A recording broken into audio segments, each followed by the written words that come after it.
Doo-ba-doo-doo-ba-doo.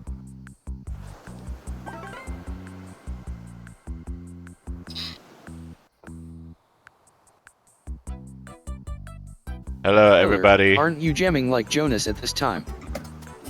Hello. Hello, folks from the other world. How's it going?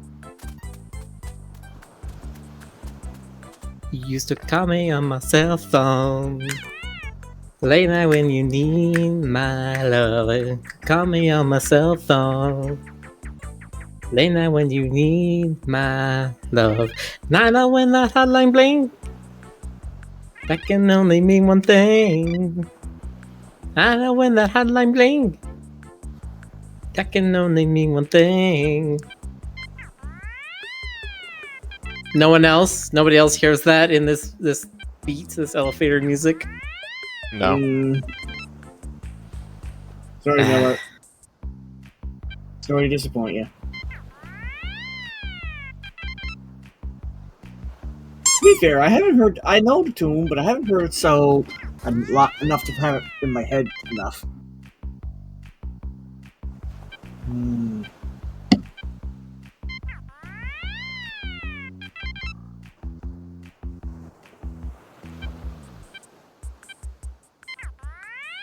I heard that if you get fun to a certain value, Gaster appears. Or was that another game? I heard if you get fun at a certain level, Pikachu appears.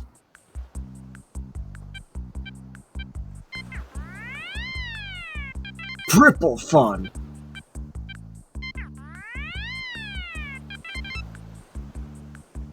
Game fun at 24. You are tubular.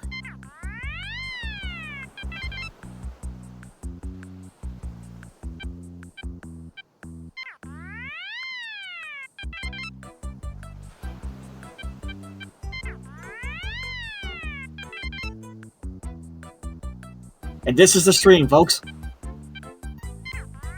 Yep, I hope you like Tamagotchi.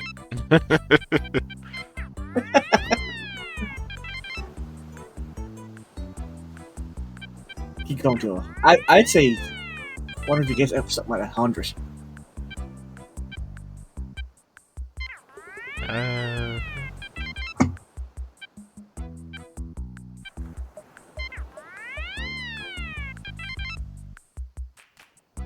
50.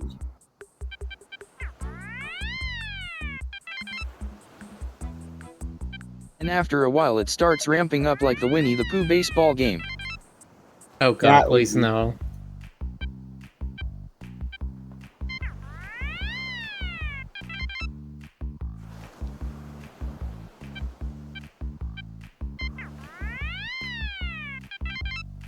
I remember when I used to think these are so high end at grade 7.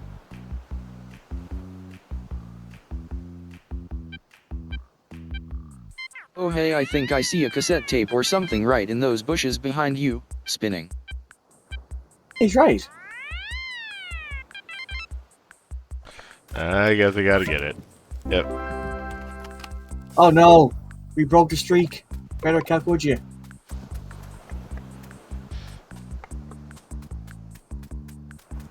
I am curious though. If you go back on the bench and play it again, is the score reset? I think it just resets anytime you step away. Getting up is always hard, even in games.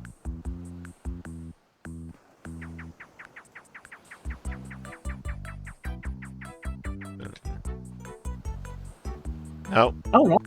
There. Let us resume the baseballs.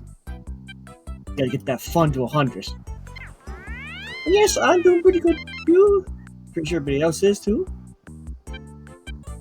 Did you get the Tamagotchi shop open yet? It's opened a couple times. I hate that the controls on this are backwards. Why are the...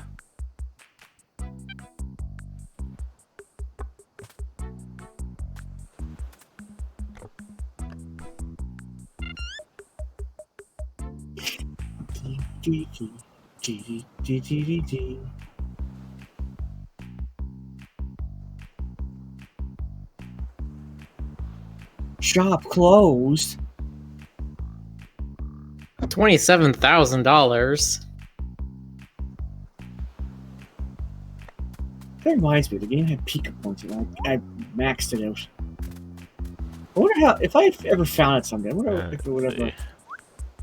Well, of course, it'd be maxed out still. Yeah. That's your actual bank account in the Tamagotchi.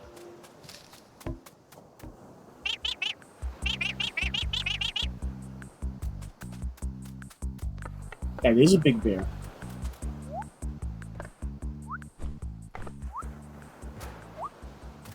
Yes, West Bear is a big bear, but he is not in a blue house.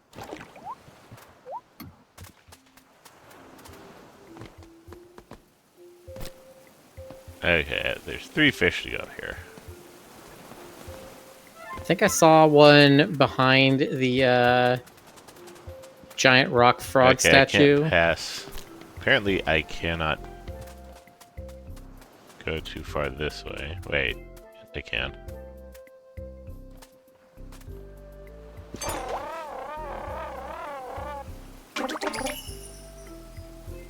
Tiger eel? Oh, loach.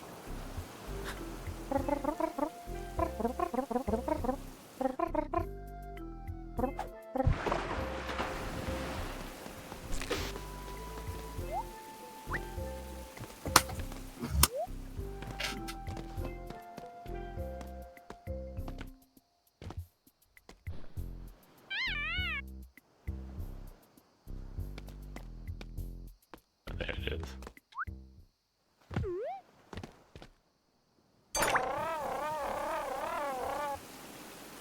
Ah, you've been I yoinked. missed.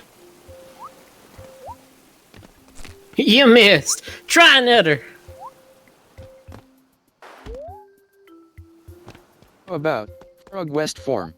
And if you smooch him, he turns into something else. Wouldn't that be Yoshi? No, it'd be guana, if anything. Well, is Yoshi a frog? No. Yoshi's a dinosaur. Green. Okay.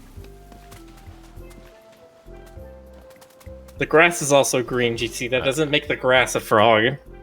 Come on, Miller, I'm just reaching here. You're green. You're not a frog. Ah, but you dare you to kiss me. No thanks. Okay. See?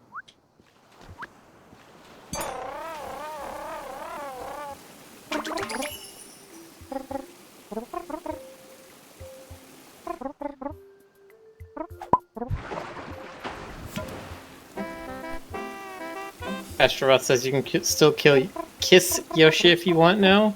Yes, you can absolutely still kiss Yoshi.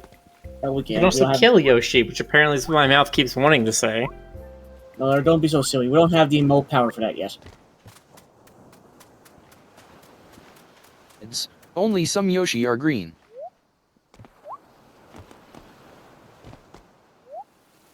Even if that's true, like, the game's pretty much established that Yoshi's main color is green, honestly. Well, Mario's Yoshi is green. Yeah. Why am I sunk into this rock? Because the collider does not match the mesh.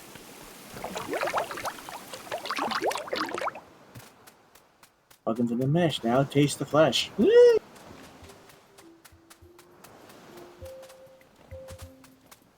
I'm not trying to kill Yoshi.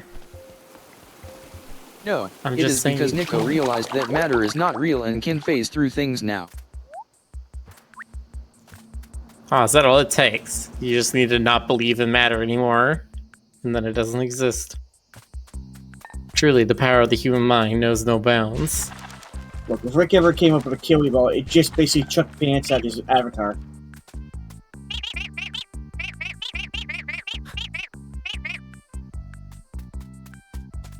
Complete with the dun dun dun noise. The frog up here playing a trumpet.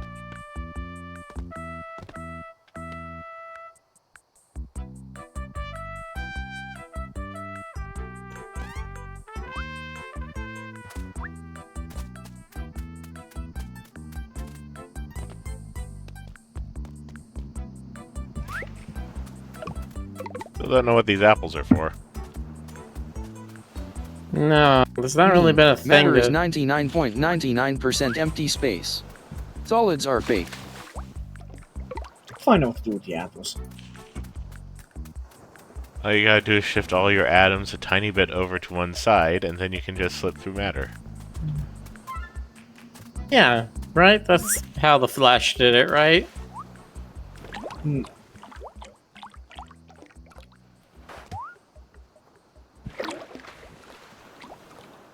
There is a guy, I think on this island, that tells you what to do with the apples.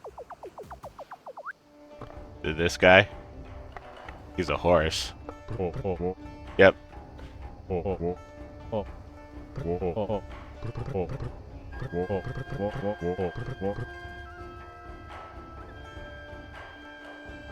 Awesome. Oh, This he's super jump.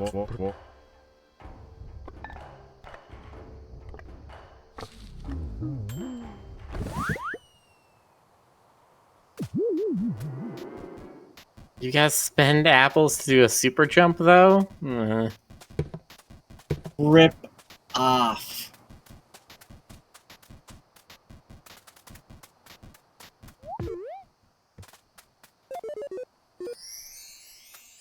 I really love when games have a secret mechanic you could do all along, just don't know about it.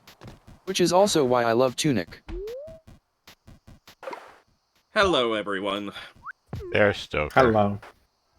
There's Apologies for being late. I had a friend that I discovered, to my great horror, had never seen the Dover Boys at Pimento University, so I had to drop everything and correct this. How has somebody not actually seen the Dover Boys at Pimento University? I don't know, but it happened. Roundabouts.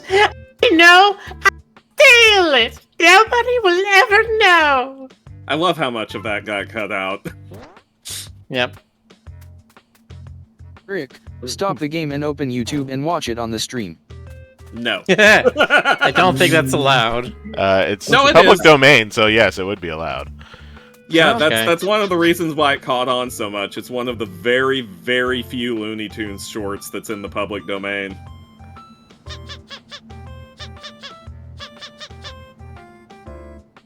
And there's a very strong argument for why the public domain is so important. What is this There's one, at and why is least it not 3 people in marked? chat who says they have no idea what you're talking about, Stoker. Okay, listen. I'm gonna post a YouTube link in the chat. Y'all can watch it after the stream. But you better watch it, because I will be testing you on this. Hmm.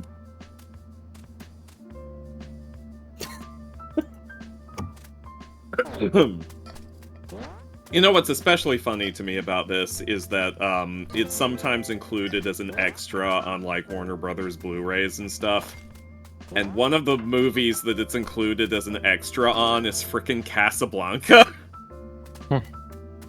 Weird. Yeah, I mean, to be fair, they're both masterpieces, just in very different ways. Oh, Rick, I see it. Take Yeah, the I pot and see put it. it on the far right. Yeah.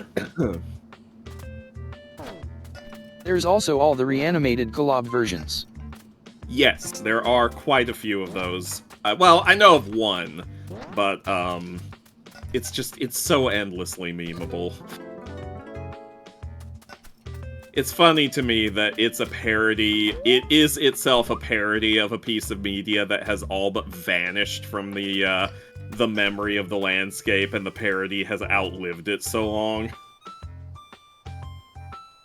Boxer, I believe links are allowed as long as you behave. Yes, so behave yourself, Boxer. I know where you live. Actually, I have no idea where you live. You could be my neighbor. I'd never know it.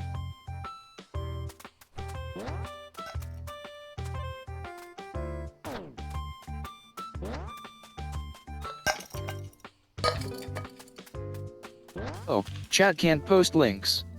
Well, fair. Say la vie. It's a thing that AutoMod has to keep people from posting malware. Yeah, malware, disgusting and or illegal content, just spamming annoying things. You know, all kinds of things that randos on Twitch could do. Yeah, this is why you'll notice all the things that come through and post about, oh, buy followers here, always mention a link, but then like add spaces or other characters to make it not actually a hyperlink, because basically every automatic modding tool automatically forbids hyperlinks. So what you're saying is hyperlink blocked. Hyperlink block, hyperlink block, spam. Now's your chance to be a big shot. Be a big shot.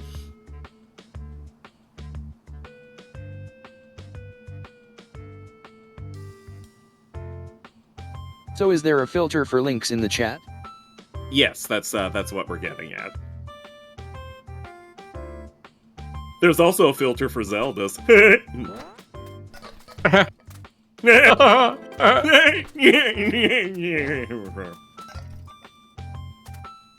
Anyway, how's everyone doing tonight? Playing fantastic. You know, I'm alive, so that counts for a lot. Are you sure? Have you taken your pulse lately?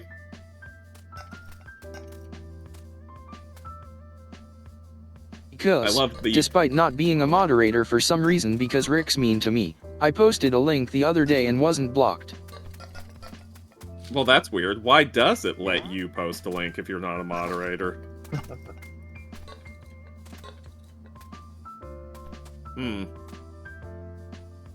Maybe something subscribers? Something? Hey, if there's anyone who's like a paid subscriber, try posting a link and see if it'll let you.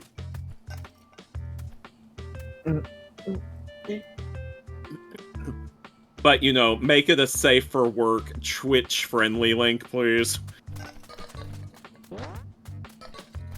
Apparently that's it. Subscribers can post links.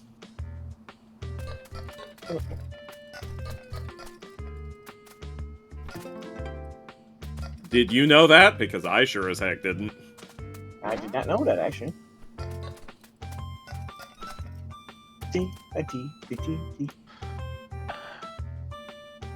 Oh, actually, I'm gonna have to delete that message. It was possibly dangerous.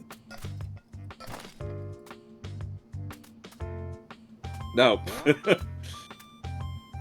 If you go to that website and load it up, you may be greeted with a face full of wolf dog. I mean, isn't that how most of the people in this chat prefer to be greeted? Speak for yourself, mister. What, you prefer fox dog?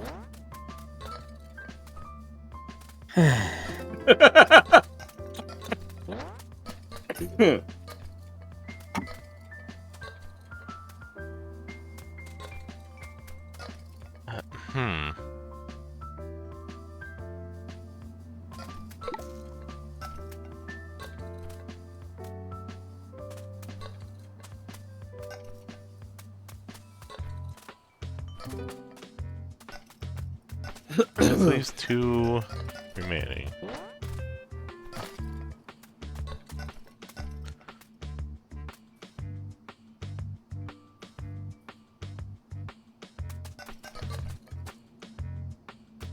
Miller, be kind to chat. Absolutely not. Chat is my enemy.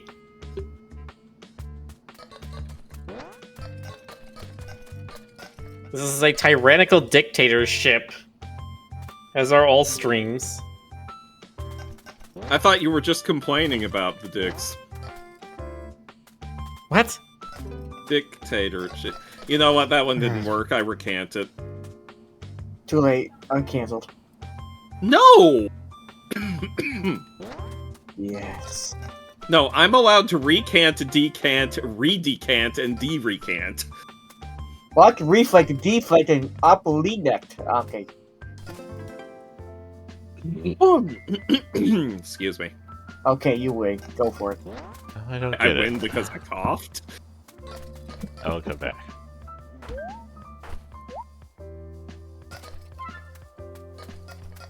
Watch this one be even harder.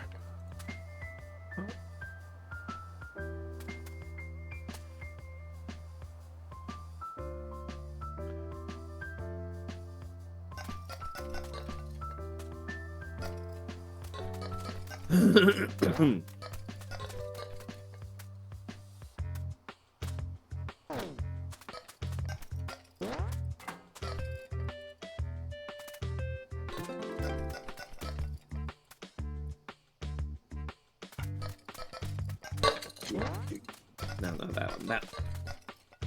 I couldn't tell that was for the game or for something else. Excuse me. Something. What?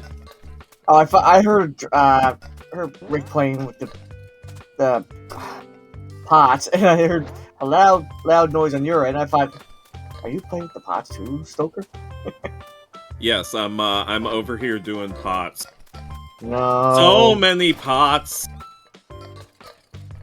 Just taking drums and going dee play with pots.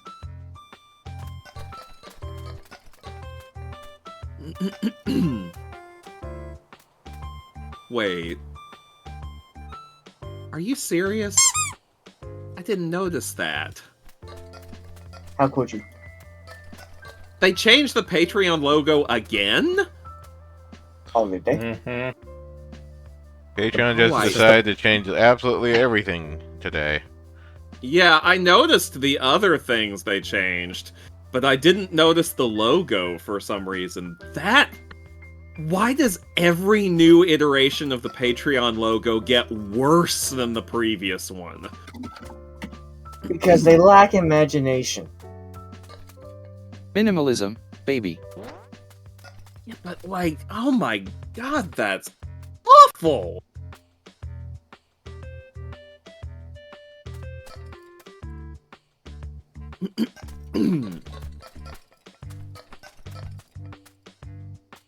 At least seems like this one should go here. I'm sure they're tricking me. Yes, eventually the logo will be a single, PNG transparent circle.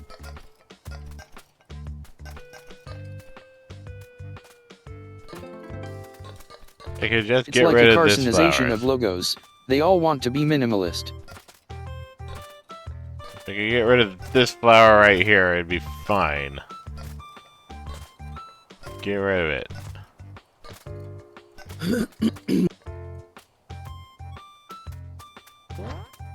Well, hold on.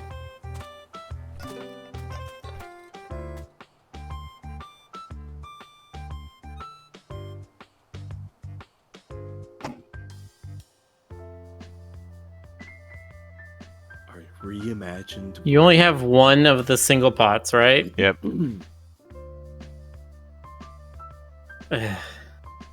No, I don't got it. I think you need to time the extra vase to your advantage, somehow. What do you mean time? There's no way you can outrace it.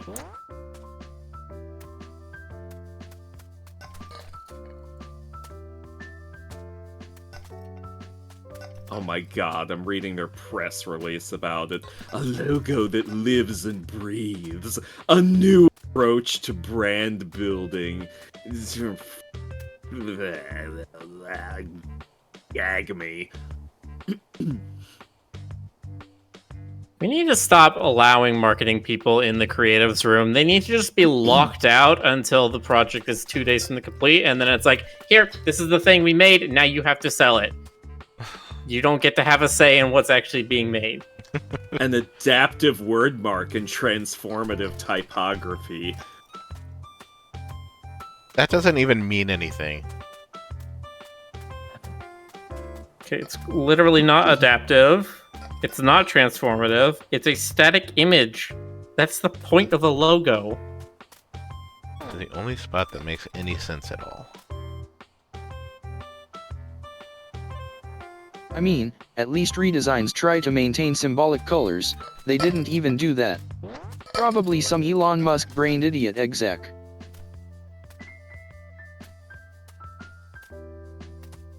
I do it missed this the way, original. obviously. I missed the original Patreon logo. That one was so nice by comparison. Yeah, I know.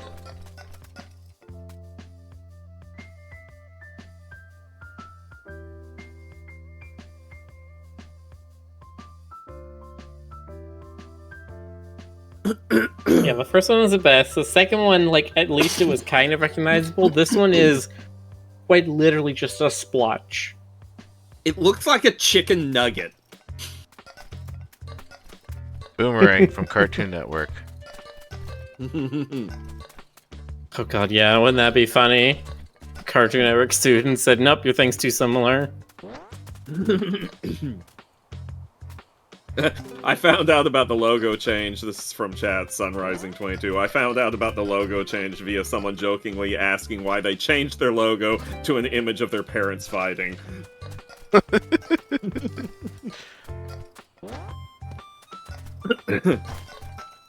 Makes me think of that one gag in the Stripperella cartoon where a psychiatrist knocks a bottle of ink off the table and it spills on the floor and he goes, "Oh hey, look, a naked lady."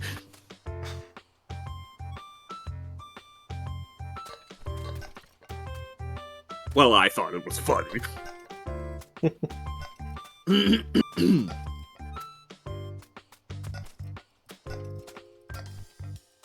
I don't see any other way to put this. I do love, and I cannot put enough quotation marks around the word love, that all of the steps that I use to upload and update posts on my own Patreon have, like, twice as many clicks required now. Yeah, that's always fun.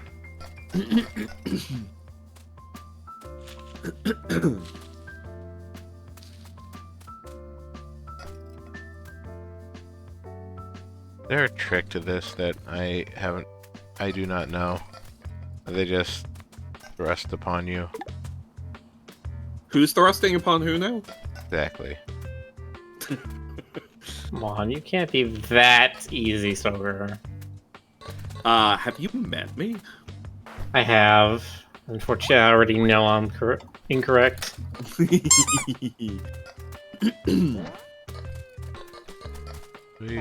Alright, I've watched Silver Boys, and I curse you still go for show me something so good. You're welcome, GC. You're welcome.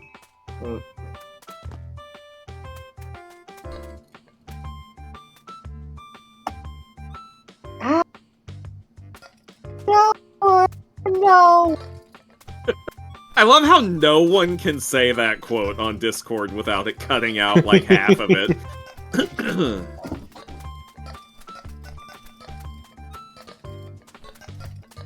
Well, yes, actually, we know what the game mechanic is. We're just trying to figure out what the actual puzzle, the solution to the puzzle is. Obviously, I need to break one of these pots. Do a link. Meh. Break a pot. Not doing Break it.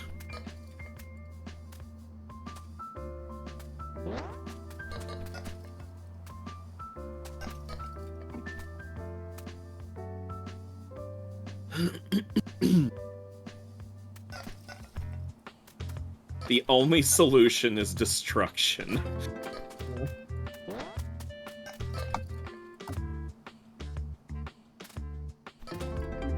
That leaves 2.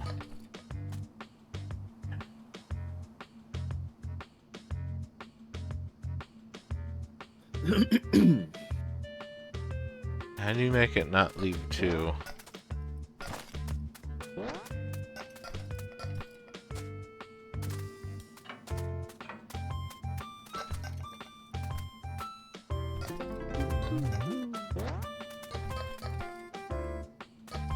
If I do it right there, and a pot that already has flowers in it.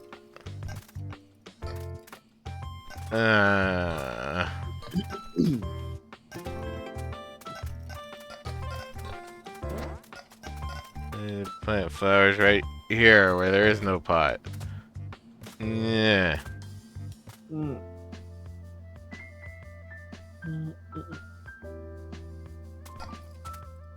Do that, leaves 2 again.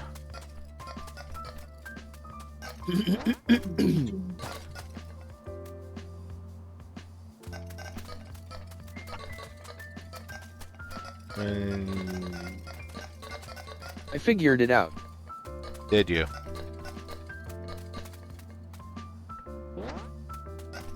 Yes. Did you? Elucidate us. Is that your way of subtly asking Frederick for a hint? Well, unless he starts giving a hint, I have no reason to believe him. Frederick, Gotta give use us the one hints. seed first. Gotta use a 1 seed first.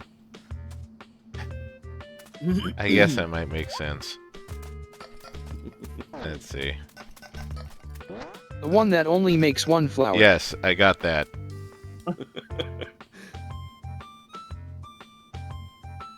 One seed to rule them all. There. To rule them all. Put it where you are. Yeah, right I don't there. know where I am. Well, that's a bigger problem, Rick. Well, he That's could be good. talking like 3 seconds behind, so I don't know. You know what? That's fair. I hadn't considered that. No, yeah, this works. Go back down there to Wait. the... Down and right to the rose. No, wait, no. No, sorry. North of the rose. 3 spaces north of the No. rose.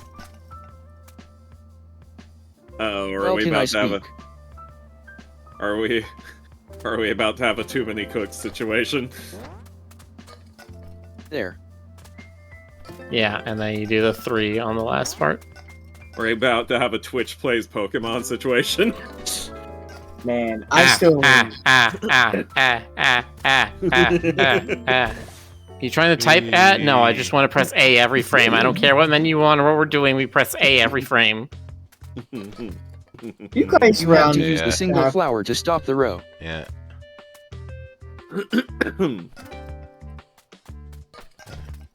Okay. I still need I to remember I put was so this hyped over for that here. back then.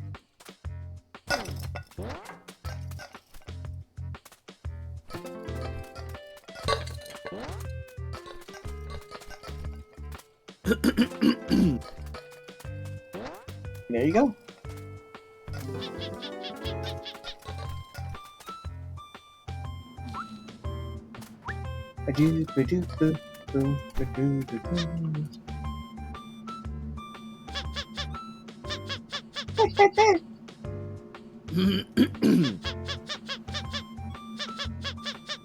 Rude of you to talk over me, Stoker.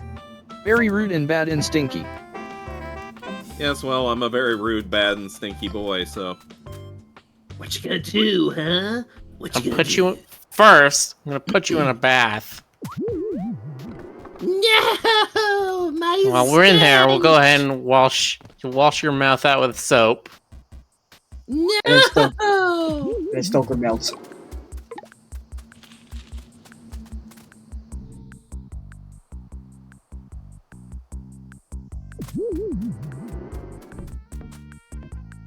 Roscoe says, Stoker, random, but what did you think of Winnie the Pooh, Blood and Honey? I mean, I'm of two minds about it, because on the one hand, yeah, it's kind of funny to take something, like, silly and goofy and childish and innocent and, you know, thoroughly corrupted. But on the other hand, it's also kind of dumb. Like, and I mean, I guess the dumbness is also kind of the point. I mean, after all, You am frog. there's... Huh, you am frog. Make a cute frog. Heck, whatever this is. But, I think my I think opinion on Blood and Honey is that it is sweet, not too hoppy. It's a good one. Just make sure they don't give it in that like big glass that is branded with it. I do think it's a little bit lazy that the first thing people do with a famous character coming into the public domain or a famous beloved childhood character is just like, oh, we'll make a slasher movie out of it. Now, I know, But, like, it's that like desire to corrupt, right? yeah. I mean, there's another one that hasn't gotten nearly as many people talking about it, and I'm not sure how the legality of this one works, because as far as I'm aware, The Grinch is not in the public domain, but there's one called The Mean One that is basically the Grinch version of Winnie the Pooh, Blood and Honey. And again, I say I don't know how that works because the Grinch is not public domain to the best of my awareness. But the real question is, what examples do you have that worked particularly well? What examples of turning a kiddie thing into a horror thing worked well?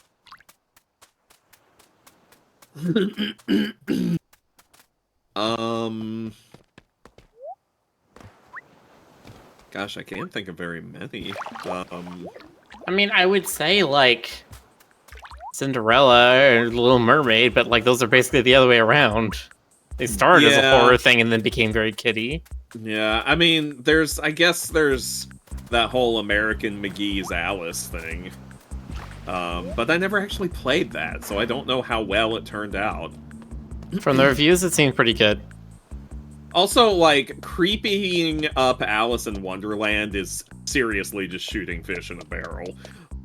Yeah. Like, that one requires so little effort.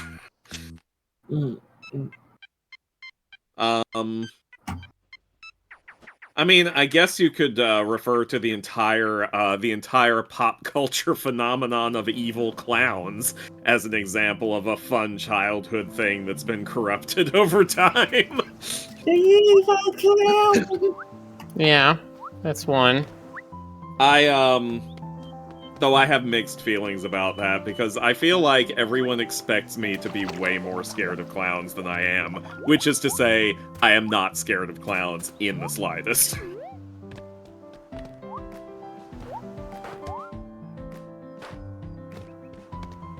They have never been freaky to me. Sorry, everyone in Hollywood. According to the statistics, there's a letter somewhere around here.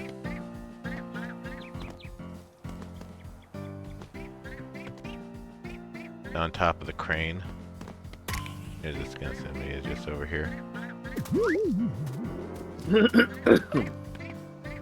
I am reminded that the first Megami Tensei game, the very first, had two enemies that were demonic versions of Mickey Mouse and Donald Duck.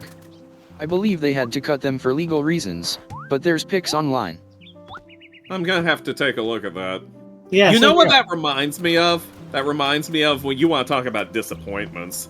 Do y'all remember Epic Mickey? Yes. Yeah. Do you remember the first concept art pictures that were being posted of that? Yes. And do you remember how that had nothing to do with the game that is it derived? I do. I was so excited about that game. God, I was Didn't doing... they also make a sequel? I played neither. Yes, don't there know was if an I did. Epic Mickey 2. Oh, okay. When that game came out, I was doing game review articles for a store that was local to me at the time. They wouldn't pay me in money, but they would give me the games for free to review them. And I remember being so disappointed in Epic Mickey, and I gave it a fairly middling review, like, I don't know how many stars or numbers or whatever I gave it. But, Collision up like, there. Come on. after I had completely finished my Ah, review, there's a bottle. my laptop, like, crashed. And when I opened it up, when I started it up again, my review was gone. Oh, dang. It simply didn't save it, and I was so mad that not only did I retype the review, but I knocked another point off the game.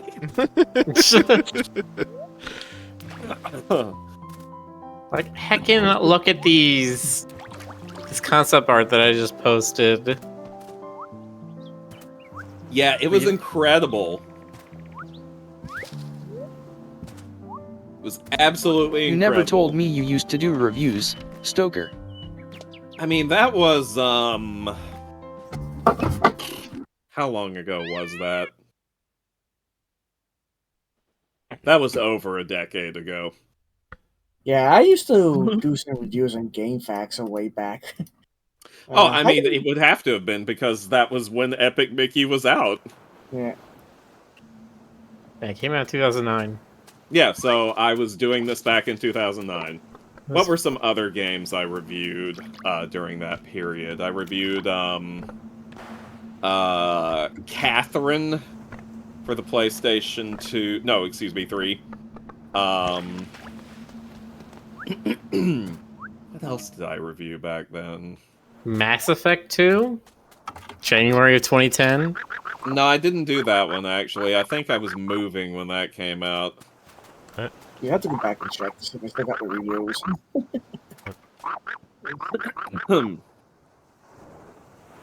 Okay, count it. I still did not get that.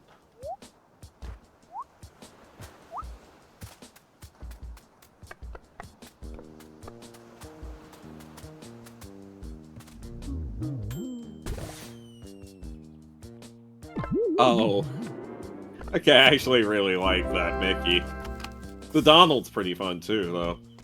Holy jeez, I still got my review for Digimon World 3 back in 2002.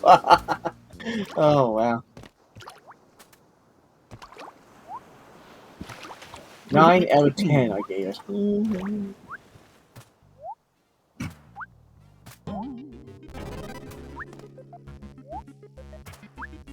2009 in video games. What do we got here? Top 10 best-selling games of 2009. Yeah, Wii Sports, Wii Sports Resort, Call of Duty Modern Warfare 2, New Super You also Mario have Brothers to bear in Wii. mind that my tastes tended to be rather eclectic, and just because it was a big release doesn't mean I was necessarily the It guy doesn't who was reviewing it. Really? 'Cause I You weren't wasn't reviewing Assassin's Creed 2 or Resident Evil 5? I was not the only reviewer they had, so there were Completely other forget about people it, okay. happy to take the mainstream stuff. Hmm. Just I completely really wanna ignore get- the entire puzzle. I really want to get back into reviewing again. Well, there's no time 9 like out the of 10 present. to Mass Effect. No time like the present. As a matter of fact, some people would argue there's no time but the present. Did you get to review 50 Cent Blood on the Sand? Somehow that one just missed me, Miller. God, you want to talk about an ego project? I did do Sly Look at me, Cooper I'm a 4, rapper. though. I will save the entire Middle East by myself. I did review the 4th Sly Cooper game though, because I wasn't gonna pass that up because I was a Yeah. freaking furry. Of course, that one was like 2012, so that was towards the end of this particular gig.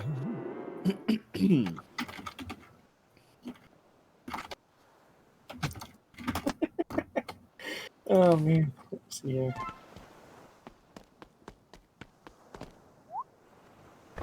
Nine out of 10 to Mass Effect. Is that what you said earlier? Isn't that what you said? No, I think that's what GC said. I'm sorry. Wasn't it like? You said something about Mass Effect, GC.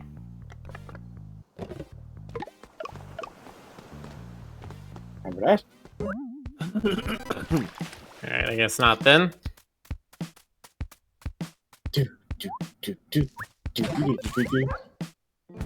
All is forgotten. Did you speak to the handsome frog under that bridge? Pretty sure I did.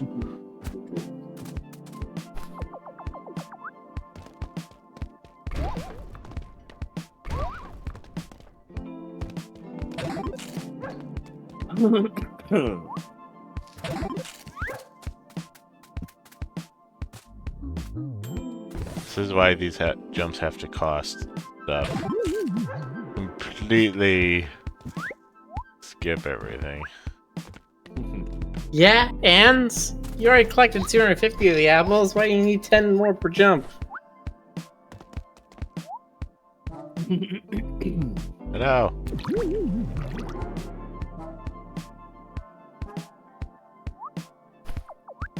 I still remember one of my funniest reviews I ever made. If anybody ever played Wizardry Tales of the Forsaken Land, I did not understand the difference between frame rate and graphics back then. But when I saw like frame rate like so smooth in a video game, I was like, these graphics are amazing, 10 out of 10. And I made the mistake of saying it's better than Final Fantasy X. And did I ever get a lot of emails from that?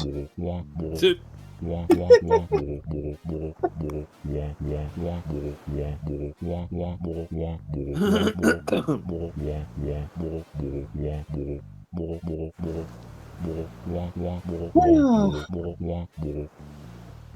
I understand computers though, but it was still funny. It was hilarious. I didn't get your answer about the handsome frog. Stoker's singing threw off the captions. Yes, he met with the handsome frog. Stoker's singing threw off the caption. Whatever. Where is it? Where is the other Stoker turtle? keeps singing. The captions will never be able to capture it. Caption capture. Capuchin. Cappuccino capture. Cappuccino. Capsaicin in your milk. That sounds counterproductive.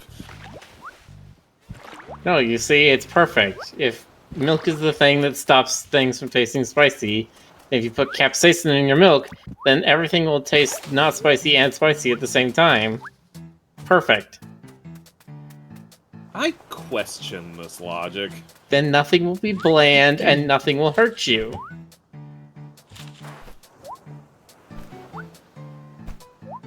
But what if I want to be hurt? Well, then you need to go see a doctor. No.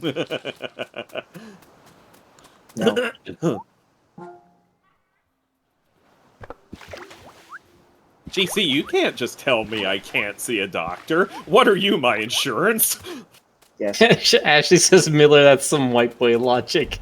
That's Yep. some white bird logic. Hey, I'm a bluebird. Of happiness? Of what? Happiness? Yes? Yeah. Are you the Yes. bluebird of Oh, happiness? there he is. Sure.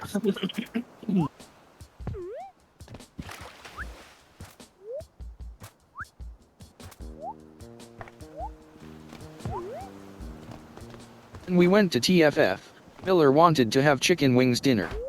So yeah, he's the whitest boy of us. Was that a white boy thing? If anything, that's a black boy thing. Is it? Let's all stop ethnic stereotyping before we get into trouble.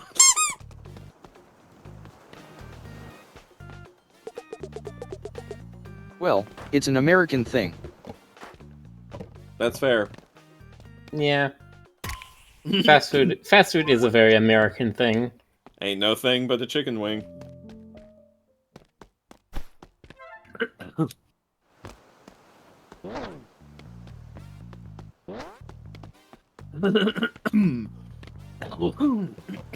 Dang. Man, you want to talk about American American-ass cuisine. Wow, I love that voice.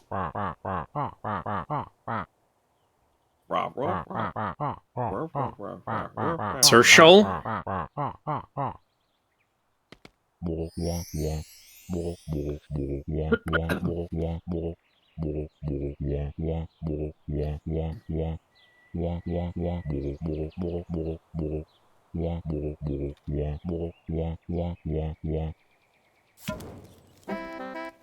Gay turtles, gay turtles.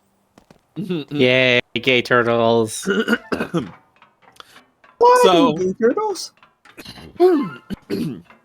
I just recently found out that Taco Bell, since we're talking about white people American food things, Taco Bell has brought back a menu item that I enjoyed quite a few years ago, but I had to enjoy it with a caveat, because they call these things rolled chicken tacos. Like, They're that's what they're taquitos. referred to. Yeah, they're just taquitos! Why are they calling them rolled chicken tacos? Tacos? I have to assume because taquitos might be trademarked. I don't think it is. Chicaca. But, I I mean, I haven't guess talked I could to be Taco Bell wrong, yet. but I just assumed that they thought people wouldn't know what a taquito was.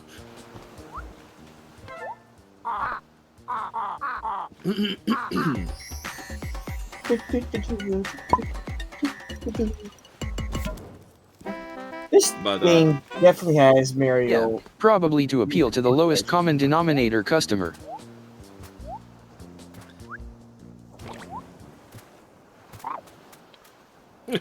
I was So telling... what was the caveat, Stoker? Oh, just that they have a stupid, inaccurate name. So I'm looking at it, Taco Bell had taquitos by that name in 2013. They were So called why crispy are these taquito called- dippers. Why are these called rolled chicken tacos when they're just taquitos? Again, I think it is like nobody knows what a taquito is. Ah, that's depressing.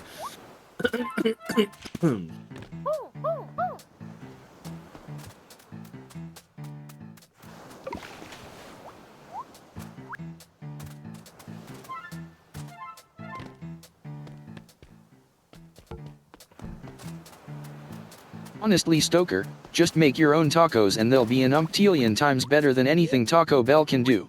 I know. It takes time. It is the and power of effort. cooking in your hands. Time and effort. They've actually had taquitos twice. Two different things that they called taquitos that weren't taquitos. Oh, great. So it's just that they obey no man or god when it comes to their naming conventions. Only the focus groups. Because of course, a random group of 8 to 15 people know everything about how everyone thinks about stuff. I think Taco Bell also obeys no god when it comes to their food in general. That is true. Well, yeah, you gotta... Ugh. See, the main secret that I have for Taco Bell is I simply do not consume their beef. Or what they call beef. Mm-hmm. Anything that I get from Taco Bell that has meat in it is gonna be chicken. At least that I'm reasonably sure did in fact come from an animal that I would recognize. The beef came from an animal you'd recognize. It's just not an animal any other place would cook up. I remember seeing, like, a sign in a Taco Bell that's like, the rumors about our beef are unfounded. This is the truth about it. And I'm just like, my broskies, if you have to put up this sign in your restaurant, you've already lost. Mm-hmm. What is that law? There's like a particular name for that thing. Where it's like if you have to reassure, then it's clear that you are lying. Do they have any stuff that's like impossible beef or chicken meat? At least people would actually pay not to have real meat then. I think, I know they have vegetarian options, but I don't know if they actually have any, impossible meat, style veggie options. Yeah, I think most of the veggie options are just like grilled peppers and onions, Yeah. as it is with a lot of vegetarian Mexican dishes. Yeah. Is steak a form of beef technically? Well, steak is a way you can cut beef. It's a way Yeah. you can cut chicken. It's a way you can cut pork. You can have a pork steak. You Also, can have a lamb steak. I don't know what that stuff is that Taco Bell calls steak. But, I don't I don't think it's actually steak. Again, I stick to the chicken. Stickin'.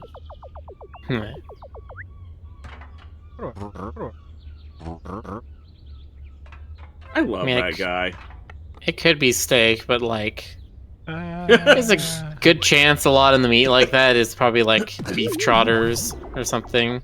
You know, when you said it could be steak, you briefly gave me this mental image of a container of meat in a I can't believe it's not butter style container. It's just like it could be steak. That sounds like a Futurama thing. That's the Teletubbies meat. No, God. Oh god, no. I think I watched the Teletubbies when I was like that age, when I was like 2 or 3, and even then I was just like, "What the fuck is this?" It was that Allie thing where Allie is watching the puppets, and he's just like, "What the hell is going on?" That was me watching Teletubbies. I'm just like, imagining what the fuck is 3-year-old Miller sitting in front of the TV, going, "What the fuck is this?" No, the only time I've ever seen Teletubbies that I can remember is I was babysitting one of my nieces, probably the youngest one, the youngest one who's a high school graduate now, as I slowly crumble into dust. And she was watching it, and I learned several things about the Teletubbies from that experience. One, I learned that the TVs in their bellies actually function as TVs, which I did not know before watching it. Mm-hmm. Oh, you didn't know they're I did TV watch a few furries? episodes as a kid, but probably without captions, so I had little idea what was going besides the broad strokes. I mean, trust me, Fed, the captions wouldn't have given you that much more information. No, I mean, it's mostly just giggling and saying names. Yeah, like, yeah, la, la, gypsy pow, new, blah, blah, blah, blah. Anyway, kind of hate that Jonas wasn't there for that. But, the other thing I noticed, that when I watched those preschool shows on PBS with her, I learned very quickly that there were 2 types of shows that were on PBS for like preschoolers. There were the shows that understood that parents and caretakers and guardians and older siblings would have to watch this with their younger ones, and would endeavor to actually try to be entertaining for those people as well. And I don't mean in the sense that they're being dirty jokes, although some of them kind of close. But in the sense of them, like, you know, not being insufferably juvenile, you know? Mm-hmm. And then there were the kinds of shows that just did not care. They're like, we're making money either way. You suffer for us, bitch. Yeah, they're just impossibly unintelligent. And the Teletubbies was of the second variety. Yeah. They had a thing where they would watch a clip on one of the bellies of the Tubbies, and it would be like some clip of kids doing something kiddie, like, I don't know, arts and crafts or something like that. There's not much to it, it's just something to make the little children watching go, oh, it's kids doing stuff, that's interesting. And then the clip, it played in its entirety, and it finished, and one of the Tubbies went, again! And they played the whole freaking clip all over again from start to finish. Unabridged. The thing that we just sat there watching for like 3 minutes. Yeah, you see, it's because small children like watching the same thing again and again. So you definitely need to put it twice into the same program. That's just sensible. Yeah, you need to teach your kids that if they say again, they will get again. No matter how many times they say again. And script writing and all. I Did you know there was a Sonic the Hedgehog Teletubbies crossover written by Ian Flynn before he became an official writer for the comics? Oh, Huh. It was a self-imposed challenge. He wanted to try to do the dumbest crossover that had not already been done by Archie Comics. Ooh, there rules out a lot of easy ones. I mean, at the time this was published, Sonic the Hedgehog had already met Spawn, so... Gosh. I know, but that's we have a first-time chat from Twinkie Hipcat. Draken says, I'm glad I remember Cyber Chase more than Teletubbies. Yep. It was Cyber Chase, Reading Between the Lions. Oh, Between the Lions. I was gonna bring that one up. Zaboomafoo. Like, that whole area of PBS Kids was just perfect. Between the great Lions shows. was so good. I would have Oh, and watched Dragon that. Tales, of course. Dragon Tales was probably the first thing. Oh, I remember Dragon Either Tales. that or The Lion King was probably the first thing that was just like, huh, animal people. Between the Right. Lions was the kind of thing I would have watched without my niece. As an excuse. It was just that well done.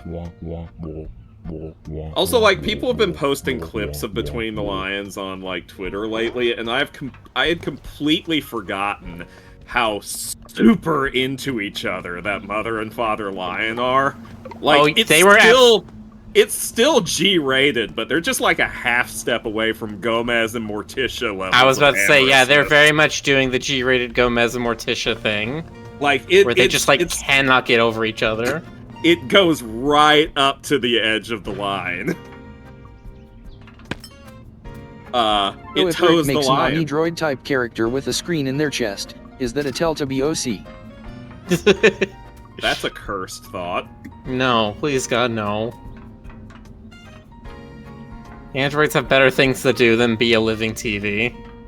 The other thing that got me about Between the Lions, which is why I was saying that some of them edged right up to the line of what they could get away with on a preschool show, was that they had a nationally famous sex therapist as a recurring character on the show. Oh, good. Yeah, Dr. Ruth Westheimer, but her Between the Lines version is Dr. Ruth Wordheimer.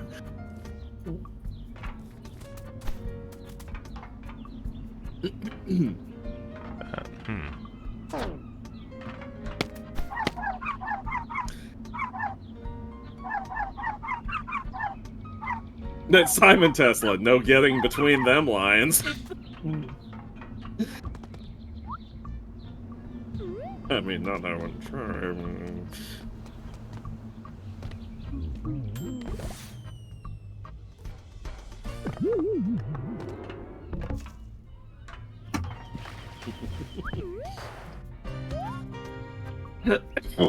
Also, they were just really good, really good puppets in general. Say where it The whole was Jim show Henson. Actually, I don't think it was. I think it's the rare television puppet show that was not Jim Henson. I could be mistaken about that, but I believe that's the case.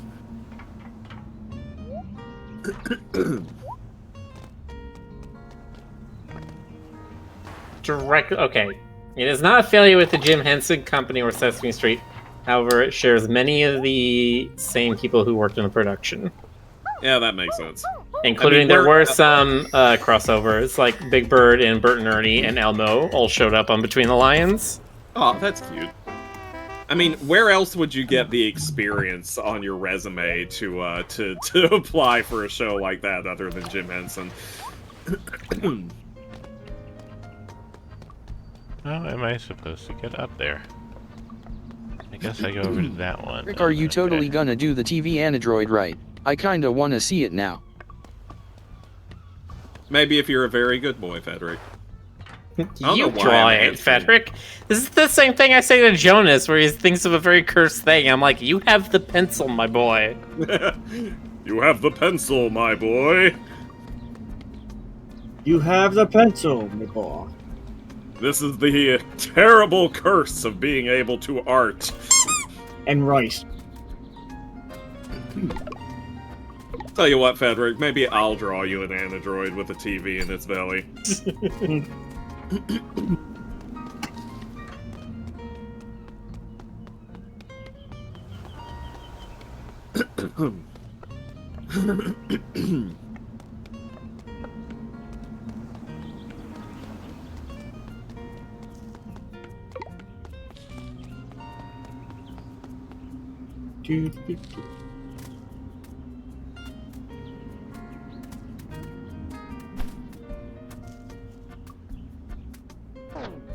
Okay, yeah, so that was one I remember. I was just like, the dad on Between the Lions played a lot of the characters of Muppets, right? And yeah, he was Walter and then Ernie in later seasons of the Muppets. Or of Sesame Street. Oh, Sagwa! I remember Sagwa, primarily because it had a bat character. Which one was that? That was the animated show about the kitties in like Oh, yep. I think I've seen an episode or so of this. Yeah, and the bat's name is Fufu. Okay. Because Fu is both the word for luck and the word for bat in, I think, Mandarin. Yeah, talk about a whole What bunch is of exactly shows. this Between the Lions about? Never heard of it. I'll fill you in on it. It was a kid's show about reading comprehension. Yeah, it was all about reading and teaching kids how to read and spell and all that stuff. It's kind of like Sesame Street was, but more focused specifically on the reading, and they had all kinds of fun little goofy skits and stuff, and really, really cute lion puppets. You should look it up. It's fun. Ghost Rider.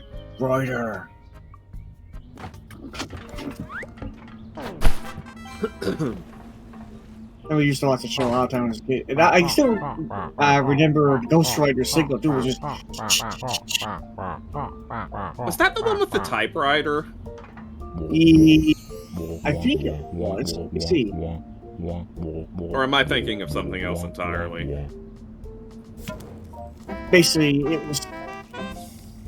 it was just a dot that it was pretty cheap old camera tricks or put a little dot on the screen that basically can erase any words or transfer any words into a word, because he can't talk. He can only take words and type them out. Yeah, okay, I am thinking about this. It wasn't a whole show about the typewriter. I think one episode, and it had a typewriter in it. I'm trying to remember though. He does use a typewriter or a computer quite a bit though. Okay, yeah, I think I know what it is. Yeah, I've forgotten. You know what they should bring back? They should bring back Wishbone. Wishbone. That was the one where they did classic literature from the perspective of a dog who always self-inserted himself as the main character in the story. Mm-hmm.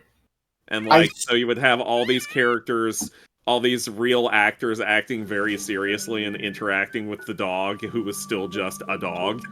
Yep. They would do like Robin Hood or something, and Robin Hood would be a dog, and then everyone else is a human. I remember that, actually. I haven't watched it much because it wasn't really my taste back then, but I did like the idea of the show. I think they did like Hamlet. Did they do Hamlet on Wishbone? They did a whole bunch of stuff that you'd think would be very inappropriate, but... They did some kind of... I think I remember them doing some kind of edited version of the monologue, but it was just a dog. Like, its paw resting on a skull instead of holding it up. So it was a monologue? Yes. It's a dog-a-log. Dog-a-log. A monologue dog? Stoker, yesterday you told me about Goonie-Kula. Did you mean the books or the cartoon? I love how your text-to-speech pronounced Banicula. I really love how it pronounced Banicula. Zeronian entity is rating with a party of 5. 5. Hi, Zeronian. You How- entity, you. How was your Mega Meaning? To answer your question, by the way, Frederick, I was talking about the books. When I was a kid, there were no... Well, I take that back. There was one made-for-TV special that was based on Bunnicula, but it was absolutely, utterly, completely unlike the book. There has yet to be a faithful adaptation of Bunnicula.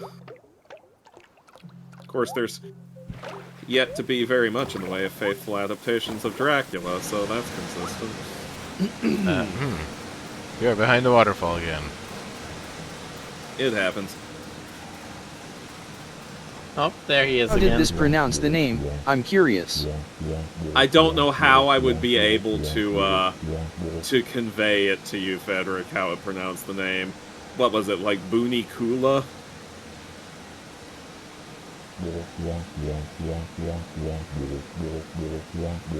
Yeah, I don't know how I could convey that to you. Because me just saying that is probably also going to be mangled by your end of the text-to-speech train.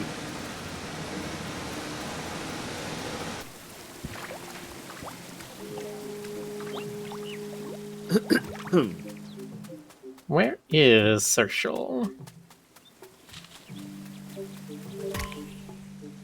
That doesn't count as a jump.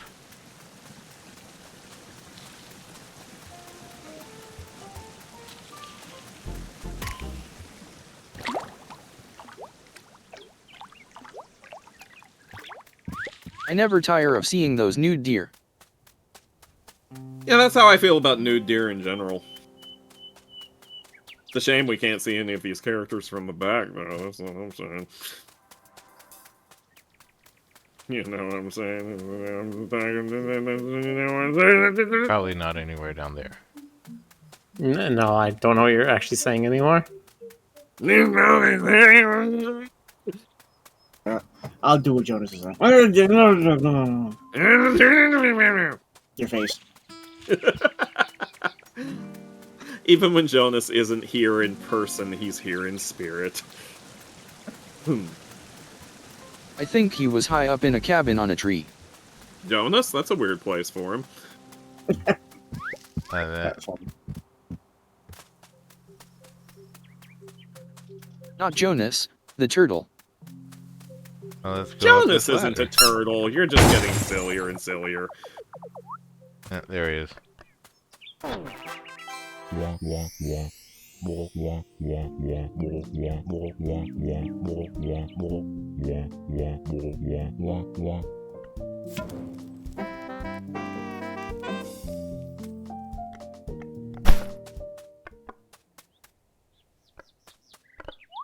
Whoop.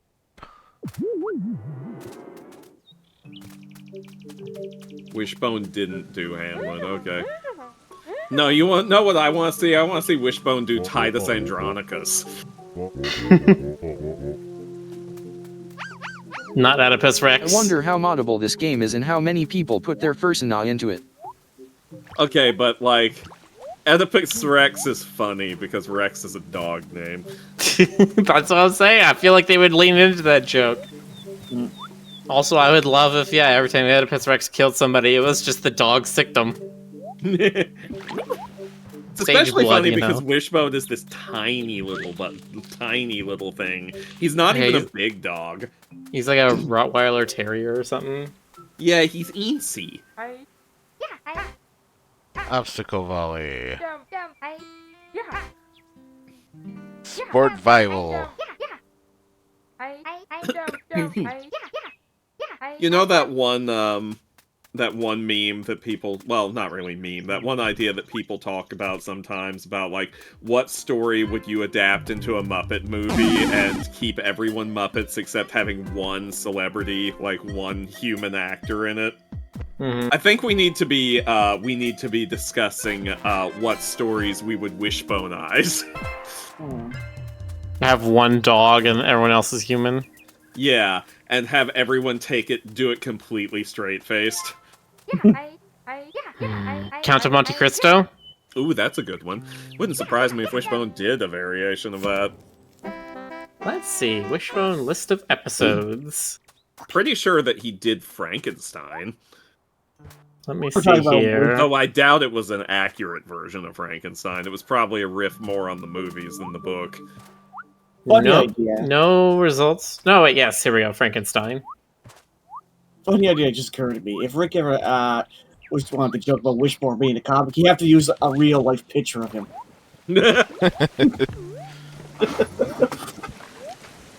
How about Scooby-Doo? Scooby-Doo Oh, man. with Wishbone? Don Quixote. I totally expected you to say Dante's Inferno. No, I'm looking at the episode list now. Don Quixote was one of them.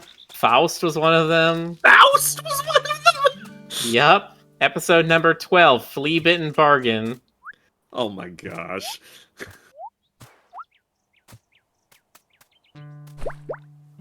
Just Photoshop Wishbone into House Pets. Pride and Prejudice. Oh, they did do Count of Monte Cristo. Yep. Yeah, see? Does not surprise me. That doesn't surprise me, but Faust surprised me. Metamorphosis. What, Kafka? Yeah. Gregor Samsa. I'm sure they no, sorry. changed it so that Gregor Samsa woke up one morning as a dog. So Sorry, no, Yeah, but that not changes- Metamorphosis. Metamorphoses by Ovid. oh, that one. Well, that's still that's questionable in other ways. Okay, how about the Call of Cthulhu? Once again, love the way the text-to-speech did Cthulhu, but I had no idea what he was saying. yeah, no, I speak robot voice. Good, But, glad somebody does. No, what I would enjoy. What would I enjoy? Oh, I see the last two ones I see here that are of note are Journey to the West and then the Aeneid. Indeed, wow. What about Wishbone does the Epic of Gilgamesh? Or I'm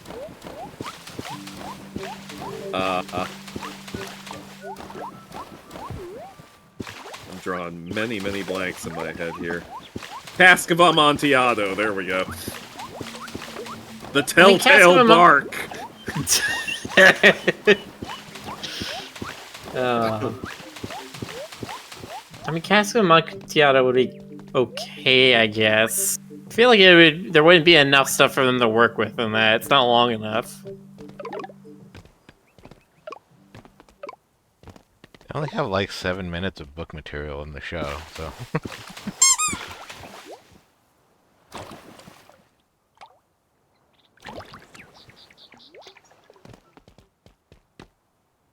Of course, they have the Hound of Baskervilles, where he plays Sherlock Holmes.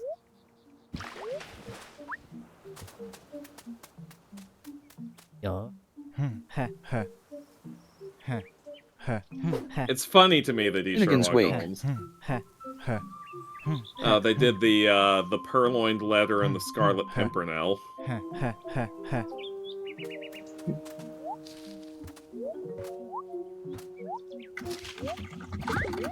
Be another really good one.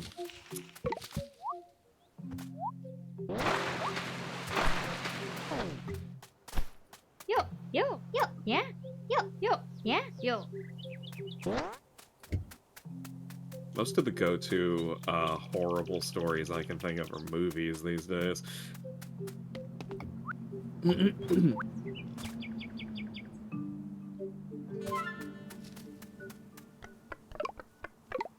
Yep, they did Tale of Two Cities.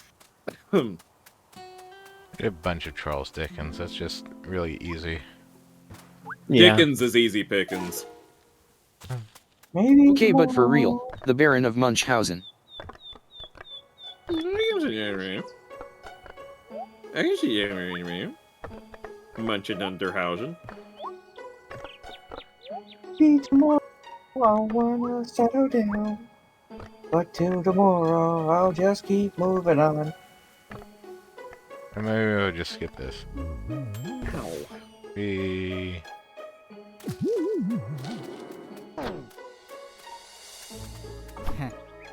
Yo, yo. Stoker, see telegram. Like. See telegram. See telegram run.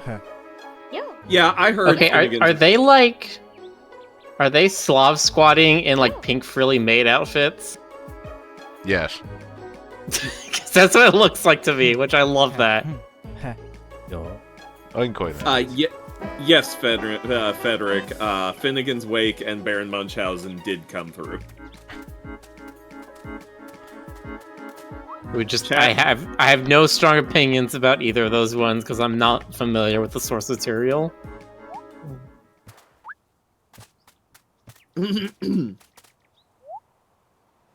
Well, you see, Finnegan's Wake, there's this guy named Finnegan, and he's real sleepy.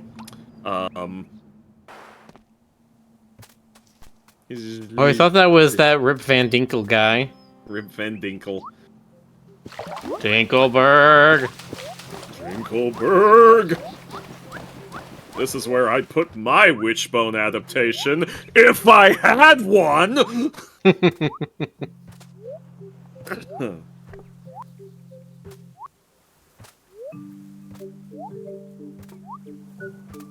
Oh god.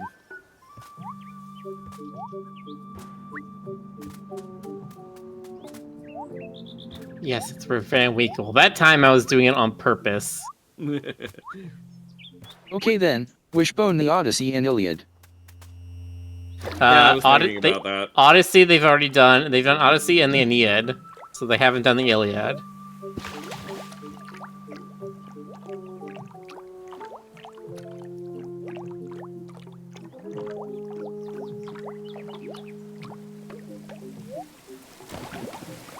What was the challenge here? To not stand on the ground? Yeah.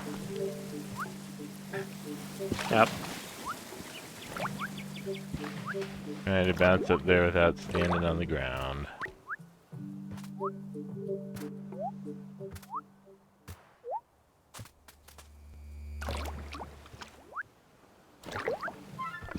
Oh, I think I hear my kitty making tiny little kitty snores back there.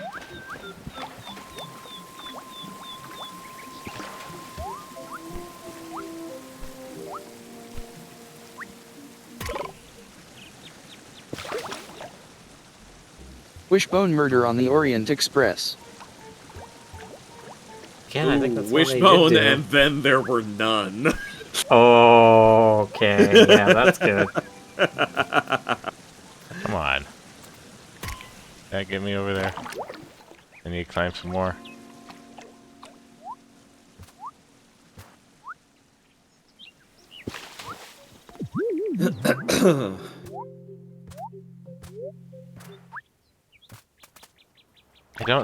I don't remember if Wishbone did any Hercule Poirot novels. Because I can easily imagine him putting on a bad Belgian accent. What I'm picturing is the little mustache. Mustache! Ah!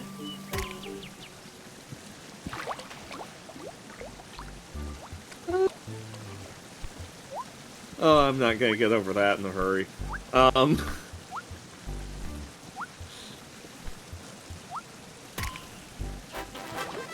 we go. They should have done Wishbone Dracula, and they could have called him Jonathan Barker.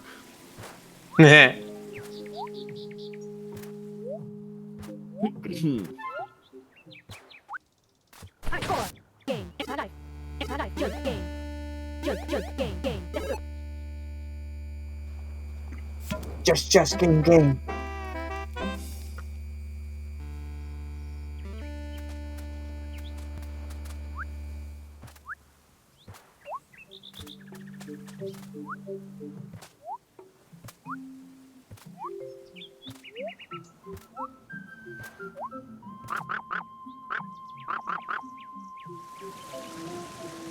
Oh yeah, fishing.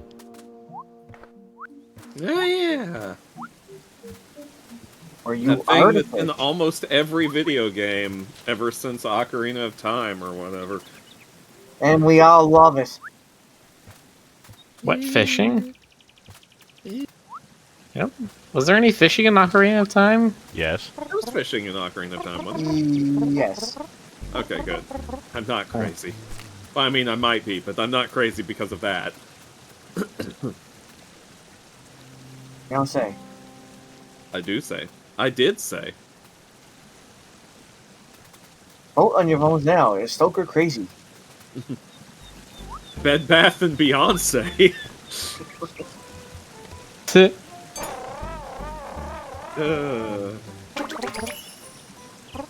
A trout.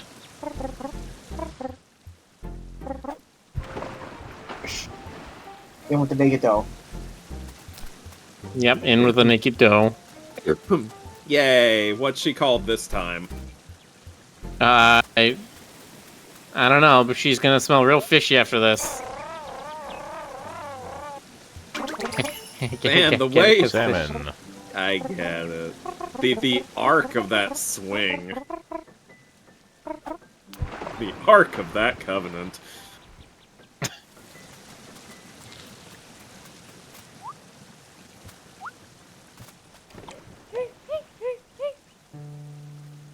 Swimming dough.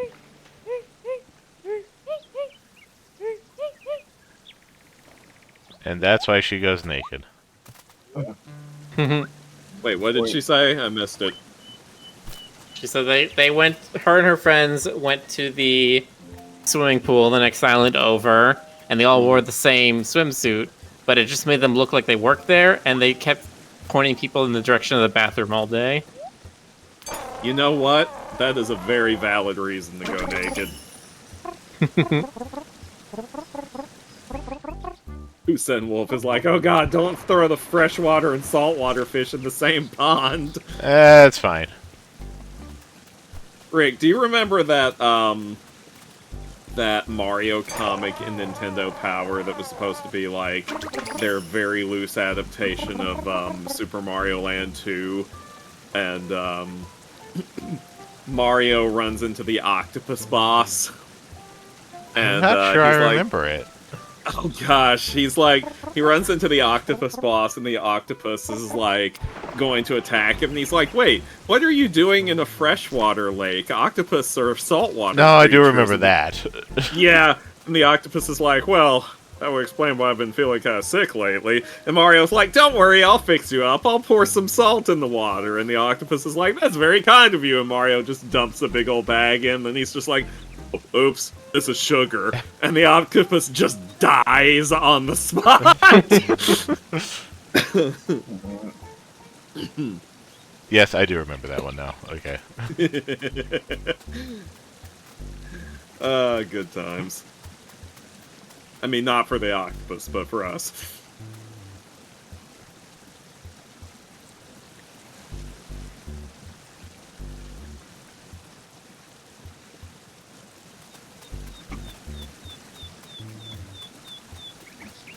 Come here, fishy, fishy, fishy, fishy, fishy, where are you?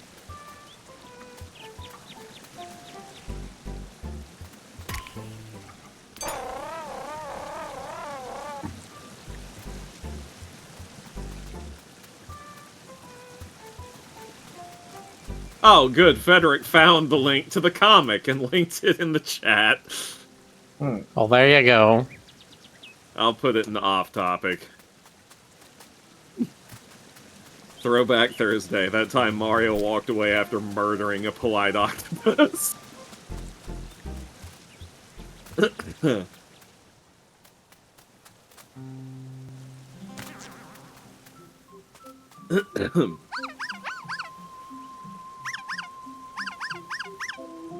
You know, I'm not surprised that my gym partner's a monkey had something like that. That show had some, surprisingly amusing jokes on it. Weird one. I in particular enjoyed this episode that, like, it centered around robot teachers replacing the original teachers. And then it just kept escalating in all these very weird ways. And at the end of the episode, the robots learned the meaning of love and self-destructed. But they self-destructed like anime style, with like the beams of light emerging from their bodies one at a time, being like pew pew pew pew as they're revving up to explode.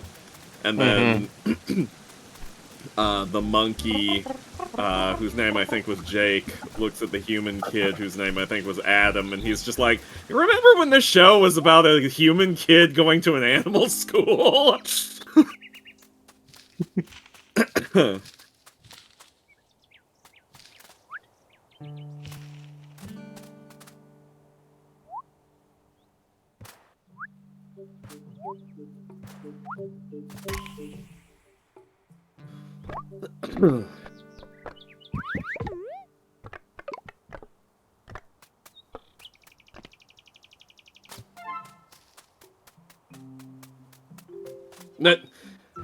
Hermux in chat says that show had a TF episode, which made me go,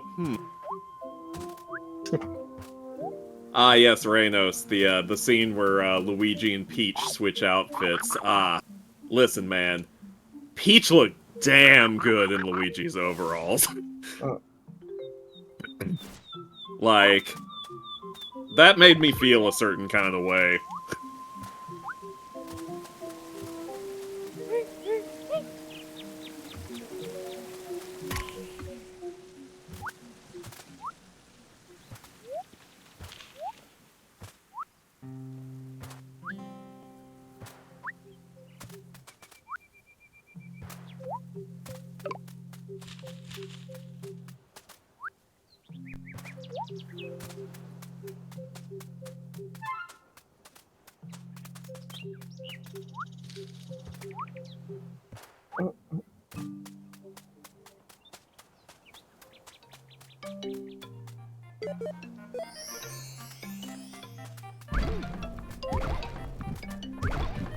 I never saw enough Johnny Test to see that particular moment you're talking about, Kusen Wolf, but, oh, Camp Lazlo was pretty fun, too. Seeing people post that clip.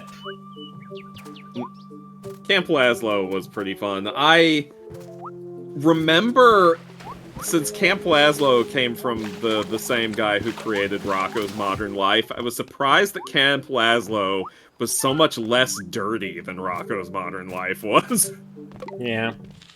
Rocko's Modern Life was absurdly dirty.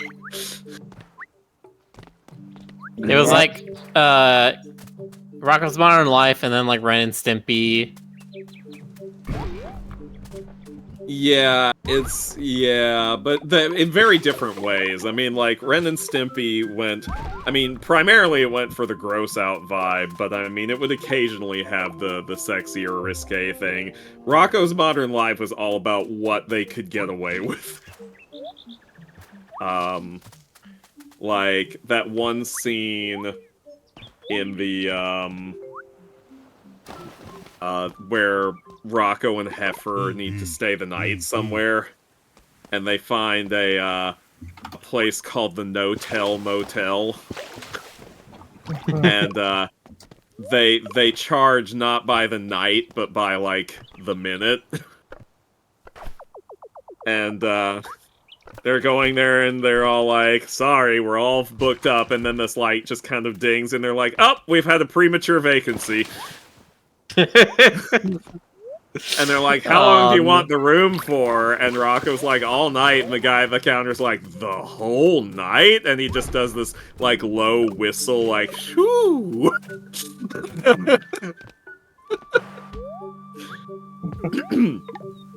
I believe they cut that scene out of future re-airings of that episode. There it is.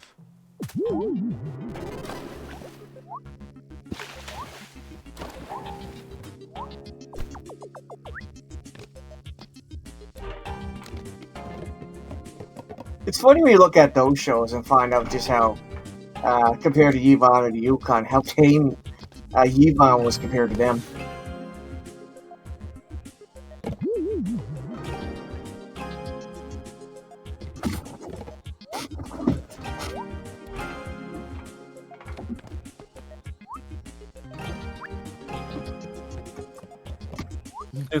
Oh yeah, the phone sex operator joke. Man, there were just a lot of those things in Rocco's Modern Life. It is. I also love how they completely, like, didn't give any shits about the notes they would get from people. Like, the entire reason that doctor, whose name I can't remember, why she ended up being the way she was because they got notes that said this character is boring, she needs some kind of hook. So they're like, okay, and they just gave her a hook for a hand. Wow. With zero explanation.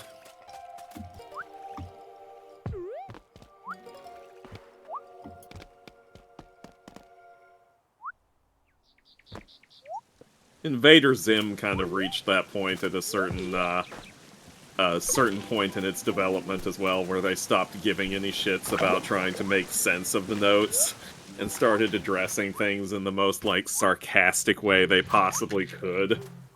Like, this one episode, they had this one-shot character in it named Iggins, who was Gaz's nemesis in this episode, and it was originally supposed to end with him being in an elevator that falls all the way down a shaft and dying in it. But Nickelodeon was like, you can't kill this child in an elevator at the end of your episode. So they just added one scene of the crushed up elevator, and then Iggins just bursts out of it and flies into the sky. While there's a metal guitar riff in the background, and there's an unseen singer just going, Iggins!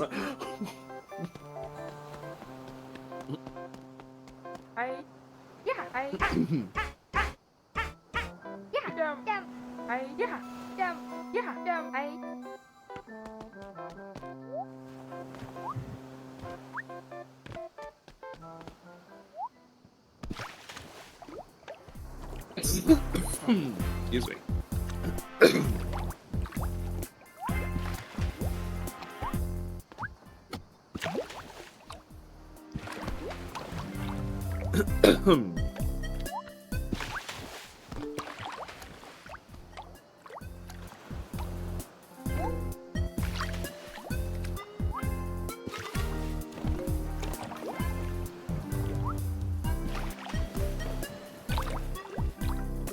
See, now you'd think pool volleyball would be the sexiest form of volleyball. Turns out not so much. They tend to wear more in pool volleyball than beach, unfortunately.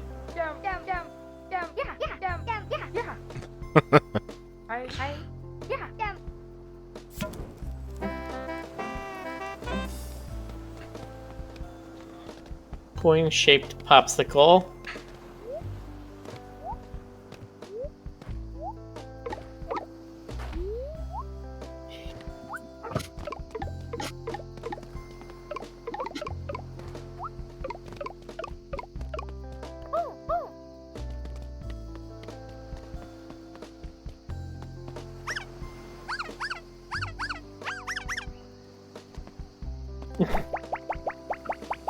There's an achievement for doing 10 hits with all of the volleyball minigames, but let's ignore achievements because they're stupid and dumb, right? Be a kid.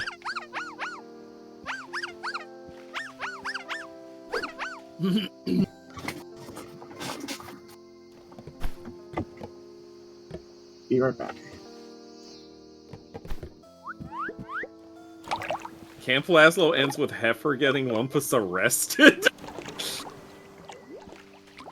Man, I did not see that episode. I'm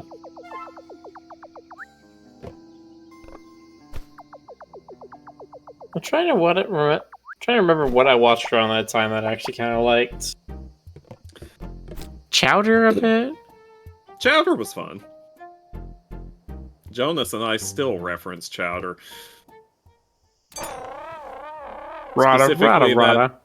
Specifically that episode where Schnitzel and Chowder go to the bank.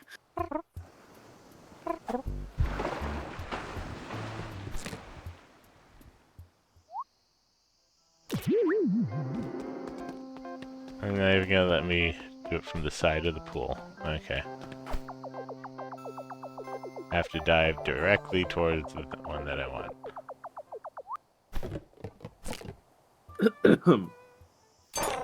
Yep, Foster's Home for Imaginary Friends is a good one. Oh yeah, that was very good.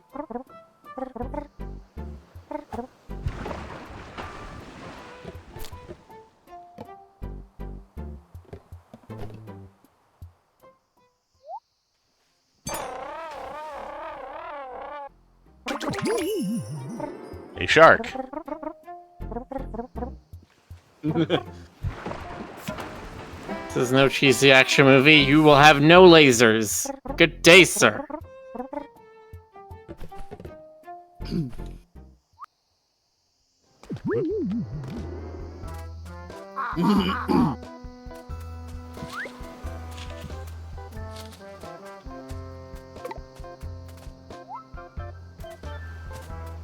Roscoe says I had none of your fancy cable tunes.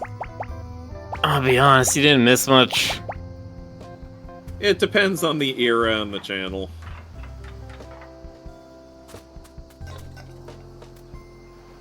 I was spoiled. I grew up with cable.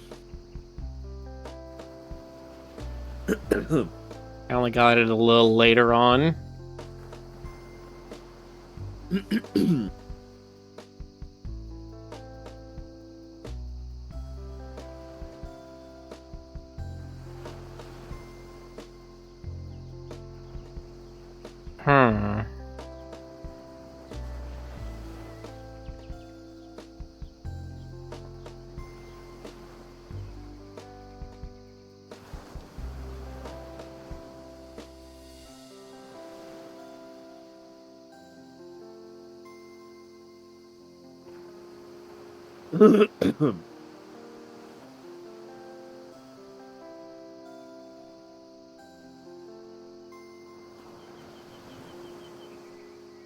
See it.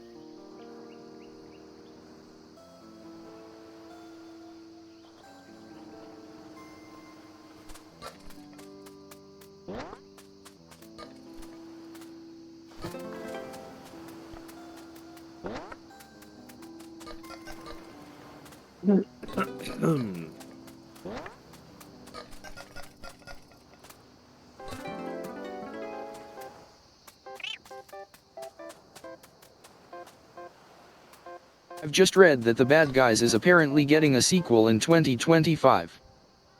I mean, I was gonna be legitimately shocked if that didn't get a sequel. Oh, sorry, what didn't get a sequel? The Bad Guys. Oh. I would have been absolutely floored if they didn't do a sequel to that.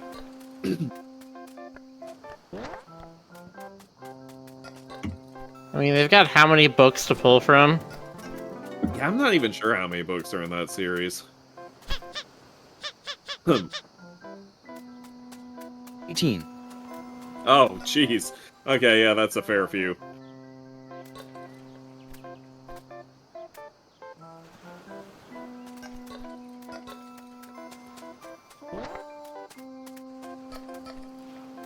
I wonder, R. Reno says, I wonder if they'll pull the scene from the books where Mr. Wolf grows giant and roars around in his underwear. You know, I bet there's a lot of people who sure hope they use that scene. Of course it has a macro growth scene.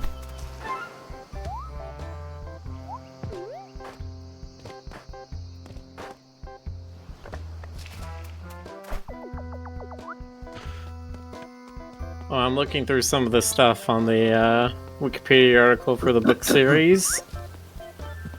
Diane becomes a regular member of the crew after like the first couple books. Good.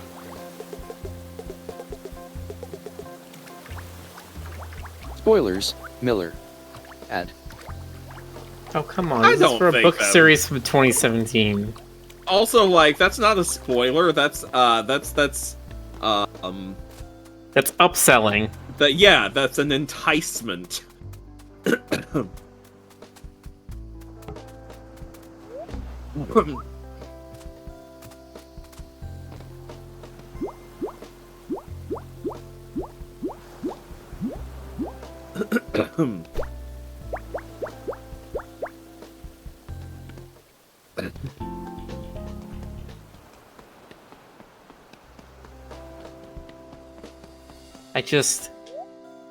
I hope and pray to God and Jesus above, please drop the fart jokes. Just, everyone knows that was that one female producer's thing. Drop them. Drop them. As far as fart jokes go, at least that one found a way to work itself into the plot instead of being, you know, at least that found a way to be a I don't know, it character did. thing. It felt out of place. Actually, the thing is, though, I'm pretty sure that also comes from the books. No, it was made up for the movie. Was it? Okay. To be fair, I have not read the books. I didn't even know they existed before this movie was announced.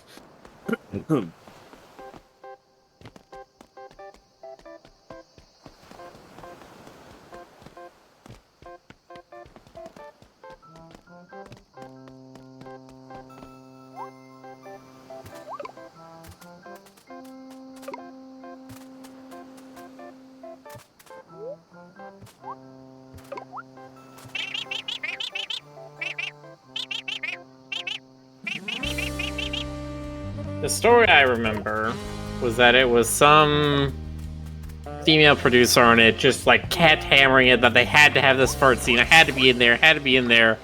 And everyone, even on the crew, was just like, is this like her thing? The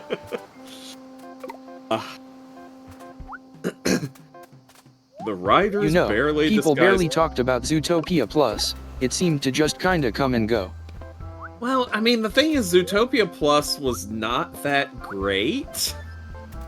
I mean, it was cute, it was okay. From what I remember of it, which I'm realizing is not all that much, the one I enjoyed the most was the Duke Weaselton one. But, like, it added nothing to the overall, Yeah, but... okay. Well, actually, I can't. I do remember the one with the cute little otter waitress. That was pretty good in its way, but mostly because cute little otter waitress. I'll do a lot of things for a cute. I'll watch a lot of things for a cute little otter character. But yeah, Zootopia Plus was just kind of thing that happened. Oh right, and that extremely not heterosexual thing with Clawhauser and Bogo. Okay, I guess I remember more of this than I thought I did. They make these bugs so much harder to get than the rest of them. Because that's what makes it a challenge. Don't you want to be challenged? Don't play these games to be challenged. Rick's like, I'm the video game boy.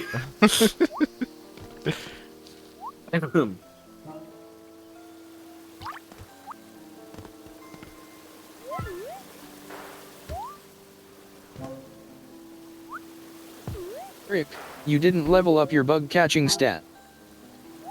How could I forget?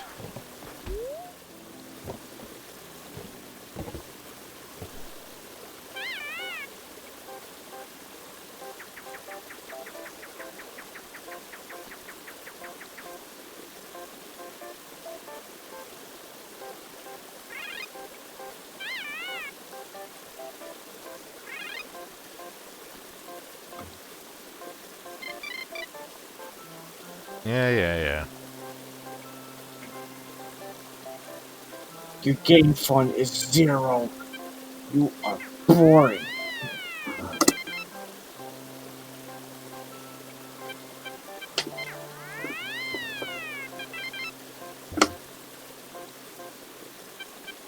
Why have a challenge in games, geese? I saw your sin, Ty. Anjit, I accidentally changed the voice and don't remember which one the original was. Was it this one? It sounds the same to me. Also, I enjoy that it pronounced dang it as Danjit. Again, just increasingly amusing pronunciations from this thing.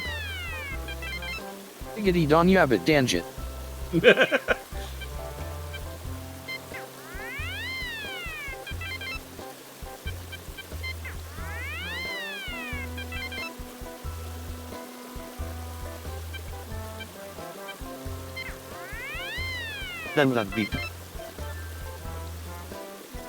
What was that?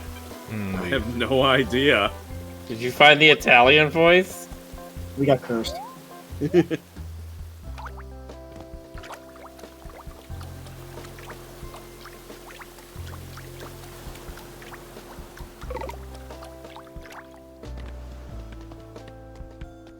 Yeah, I was told nobody can understand the Italian voice. I barely even parsed the Italian voice as a language. Which is probably accurate to my own voice. You know, I've never had you speak Italian at me. I've heard you manage a few words in English, but I have no idea what you would sound like in Italian. Omelette du fromage. Yeah, that's I'm going to go out on a limb and say that's not Italian. To parle Italiana.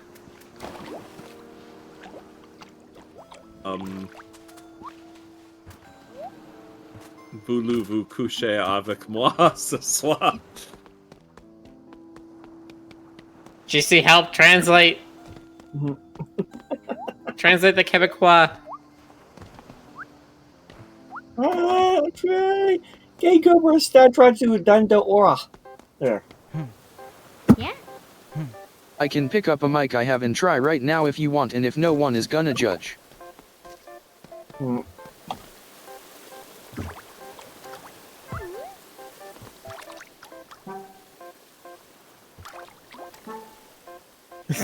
Mamma mia, So, Benito should I do that? Mussolini.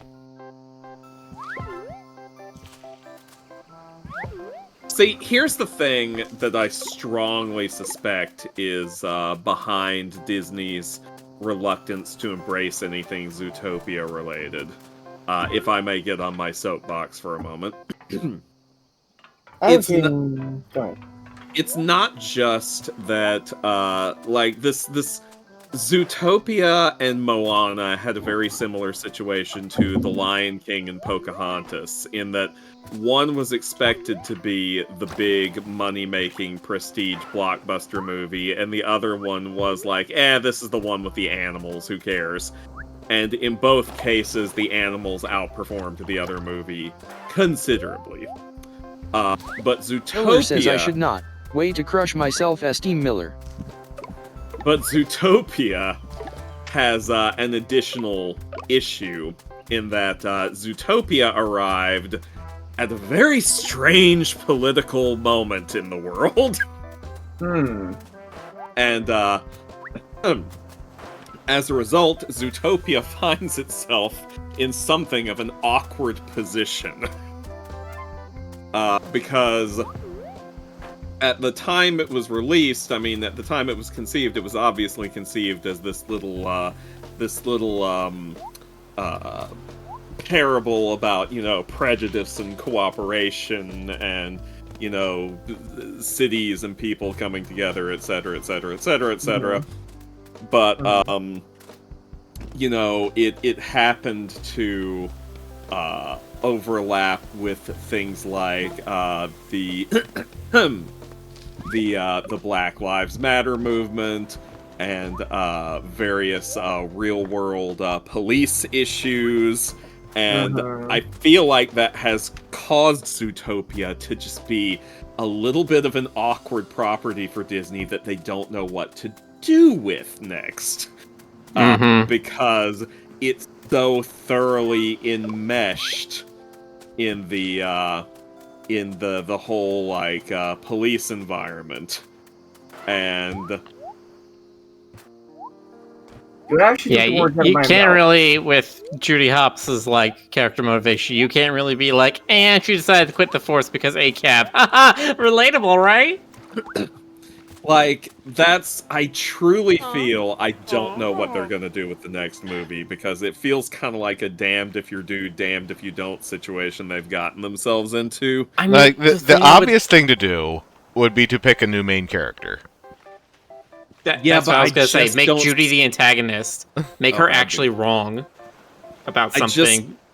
I just don't see them not making. Well, okay, maybe Nick could be the main character, but that still has issues.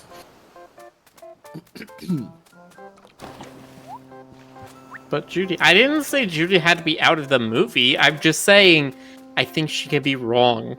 I think you can have her take the wrong side of something.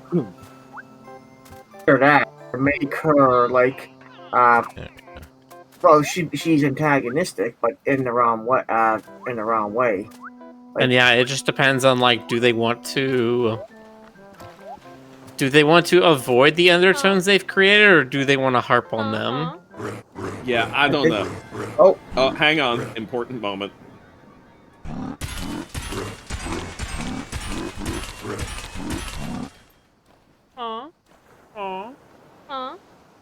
Nick is the main character. Finnick is the new sidekick and love interest. Judy becomes a mayor, and because she is a politician, she's evil.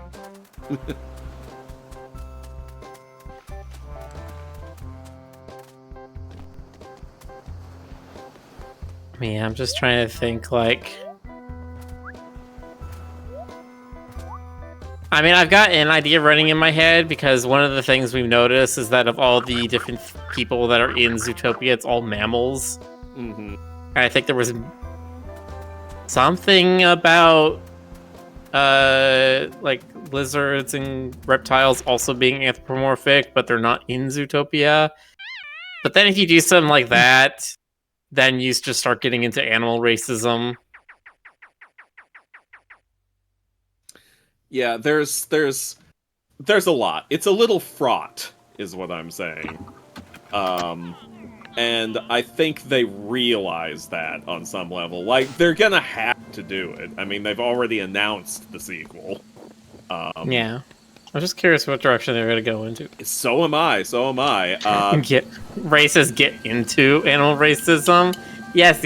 I get it. That is already part of the story, but, like... I don't know, it felt different. It didn't feel like it was a one-to-one thing. Also, yes, but everybody complained that it wasn't a one-to-one thing, and it should have been a one-to-one thing. But also, a one-to-one thing would have been too problematic to do. Yeah, we can't all be Jay Naylor and make one-to-one animal stereotypes. You are in danger of getting me started on something, buddy boy bird. Look, I read Better Days.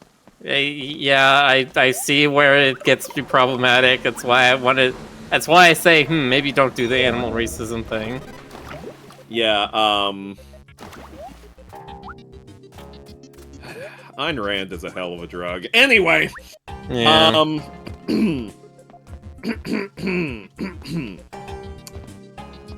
Racist, did you really utter that name? Look! I'm the spicy boy. And it's sounding like my life is better for it. Listen, all I really care about in the Zootopia sequel is you want to make me happy, just make it 2 hours of Nick and Judy making out. Look, you could go see that right now on E621. Yeah, but it hits different when it's official. That's why Baldur's Gate 3 is better than other games with nude mods, because it's official. You don't have to go out of your way to install it. oh jeez, what if Zootopia 2 is about adopting pets in Zootopia? That's the twist. Oh no, that would be a little bit too weird for them to... You know, I wanted to do at some point, and I may do this, whether it's in Penny or something else, there's this horrible little gremlin part of me that wants to do this, where,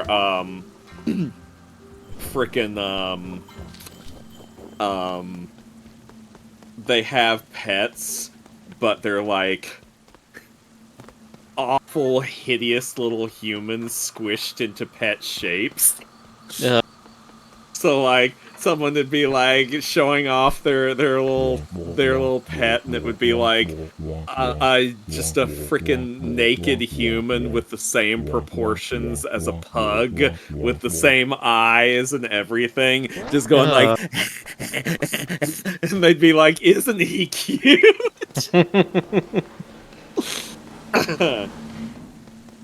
And like That's the last Halloween panel, special, Stoker. yes, the last panel would be like extra close, zoomed in on the face with like the scare lighting. Mm-hmm.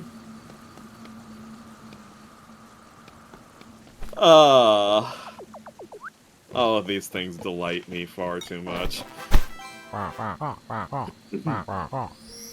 Uh-oh, he accidentally talked fast. Arigatou gozaimasu.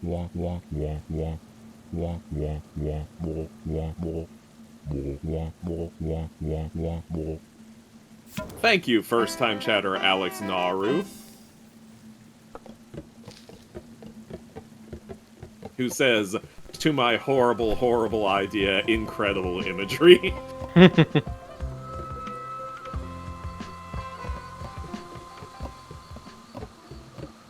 Simon says, my prediction is that Zootopia 2 will take a left turn to pointless action like Cars 2 and actively try not to have a message.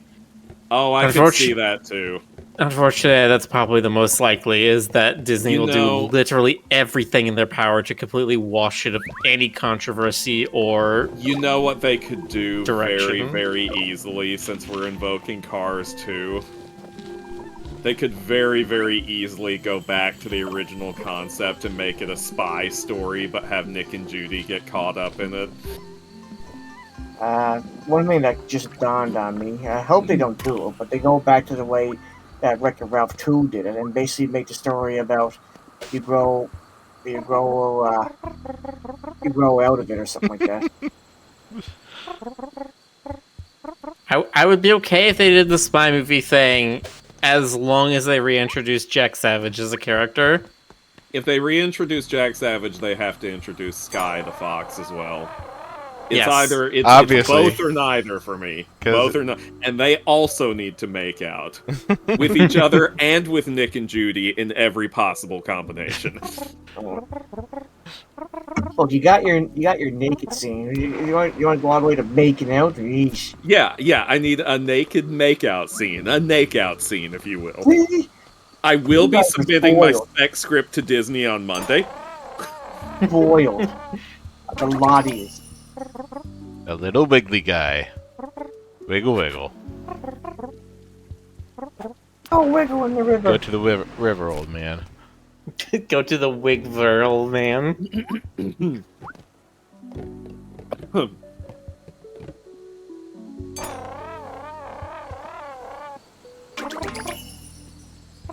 Very unsettling.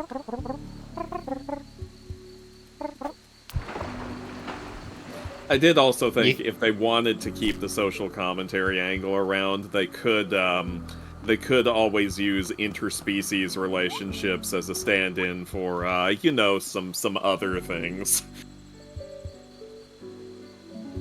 I feel like they don't need...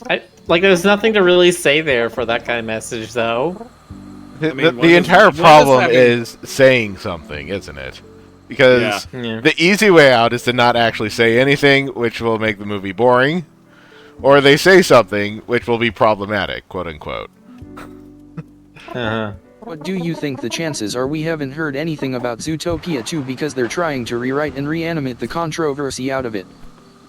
I don't know, honestly. I mean, Ray says, obviously... didn't Elemental do that? Yeah, right. Elemental tried really hard to make it not a racism thing, despite the fact that it was designed as a racism thing. Me. But, you see, it's okay, because... I think it's a writer who is Korean. And so they made the fire people like Koreans.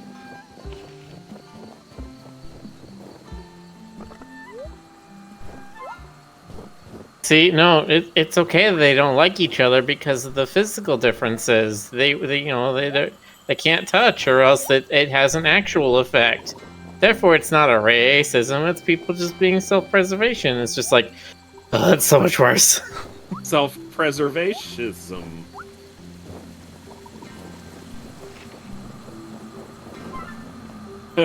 Yes, Kusen Wolf, it's going to be the Borba Zootopia abortion comic. Jesus Christ. Okay, but listen, I would laugh my ass off if they somehow had a subtle blink and you miss a Easter egg reference to that in the movie. Obviously, there's only one way to do that. Just have Seinfeld's apartment appear. That's right. I forgot about that. Oh god, what a time to be alive, y'all. Welcome to the 20th century. I still remember that one post on Twitter made by some poor innocent soul who first encountered that comic in the altered version where it was about Arby's. And they were talking about that, being like, yeah, he wouldn't remember that oddly detailed frickin' Zootopia comic about Nick and Judy having an argument over Arby's, and someone's like, oh yeah, that was a parody of the Zootopia abortion comic, and the OP was like, the what now? I think the bushes are sideways. Shouldn't they be bobbing up and down? They should. What is this waterfall doing here? Ray's like, I hope they put in the Zootopia JFK assassination scene too. Simon, have you never seen the Arby's version? Hang on. Well, the Arby's version's hilarious. The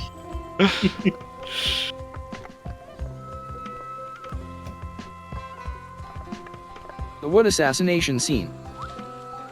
Oh god. John Fitzgerald Kennedy. Okay, so Borba, the artist who is responsible for the Zootopia abortion comic, has done sequels to it.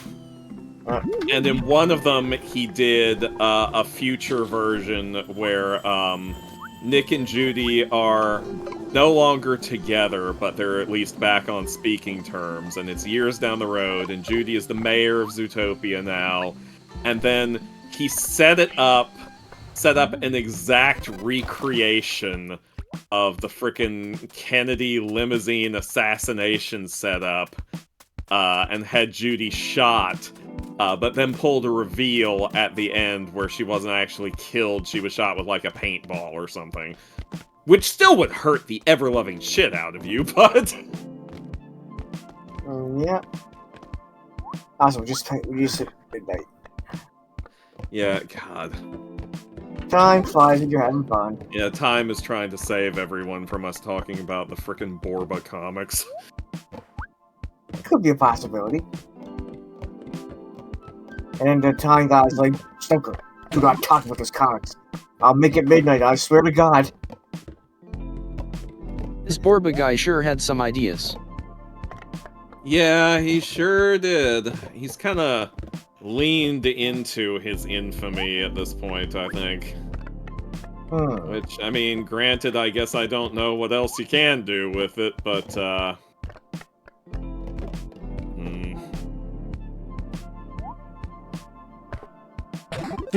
Okay, I'm currently reading the Arby's thing. This is fucking hilarious. Isn't it great? This is so good.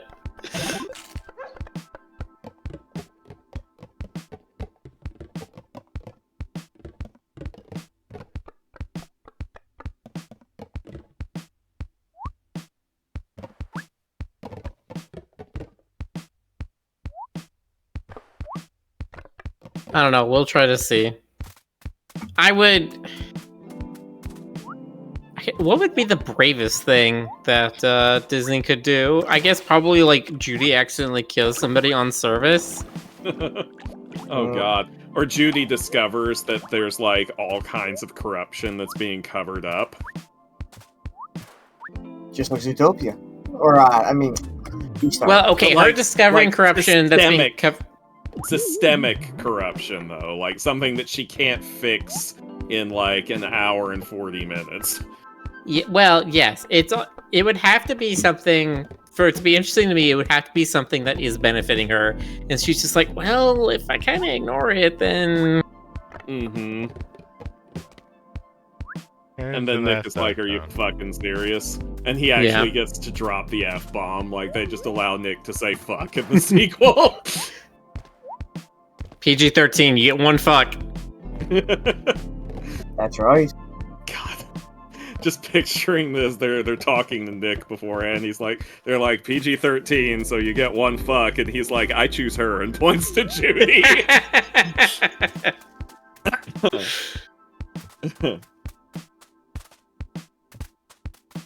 Yeah, no, epic two-part for a trilogy. So it ends with Nick and Judy confessing their love for each other as Nick is being frozen in carbonite. God damn it.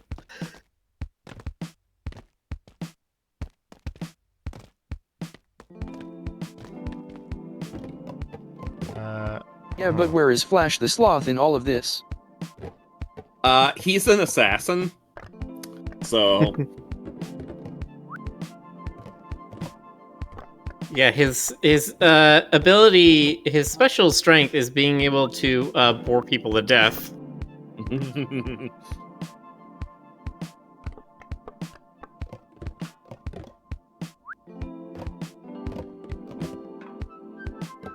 I do not see the last bone anywhere. Gotta do IP synergy with Star Wars? Oh god. This just reminded me of the fucking IP crossovers in Wreck-It Ralph 2. Where Vanellope meets all the Disney princesses at like this Disney website or whatever. You know, if they had really wanted to go all in on that gag, what they should have done is they shouldn't have had her meet like the straight up vanilla Disney princesses. They should have had her meet the endless assortment of XYZ pop culture characters as Disney princesses, meme versions. Like, she should have met frickin' Darth Vader as Cinderella, you know? Forget, did they do a gag where Vanellope took like a "which princess are you" quiz or something? I don't know. I never actually saw the second Wreck-It Ralph movie. I heard it was just Disney self-congratulatorily wanking over all the intellectual property it owned. I mean, that's about half of it. Yeah. Just say what you mean. You just want Maid Marian to be canonically a Disney princess. She deserves it, damn it! She should be a Disney princess! She deserves it more than some of the ones that they're counting. Nala 2! I mean, Nala at least, like, is actually, well, she married into royalty, but still. Listen, I know how real lions work. She was born into royalty. That family tree, it goes in a circle. A circle of life, if you will. Demona Princess, Disney Princess when? I mean, she's married to Goliath, well, she was, but that's, they might just take her crown away. Burp. Excuse me. Where is Hedgehog? Said Dr. Robotnik. Yes. You do not Ray appear in the says as first much as version of this. Ray says as much I'm as I still like waiting Maid for Maid Marian. Marian to be in Kingdom Hearts. Surprising, now that I brought that up, Angela would actually be a Disney princess. As much as I like Maid Marian, shouldn't she be a lioness? I mean, listen, how do we know how royal genetics work in the Robin Hood universe? She's a maid. She's not a princess, is she? No, but she's King Richard's niece, canonically. So, him being a lion and her being a fox does raise some questions.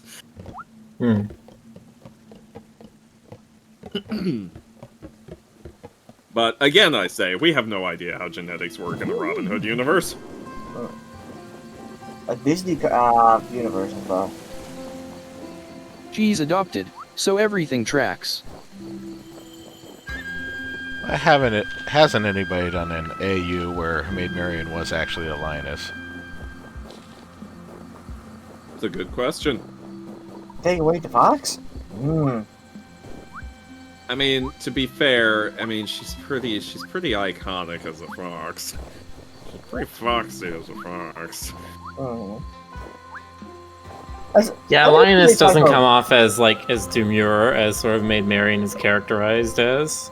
Actually, I forgot.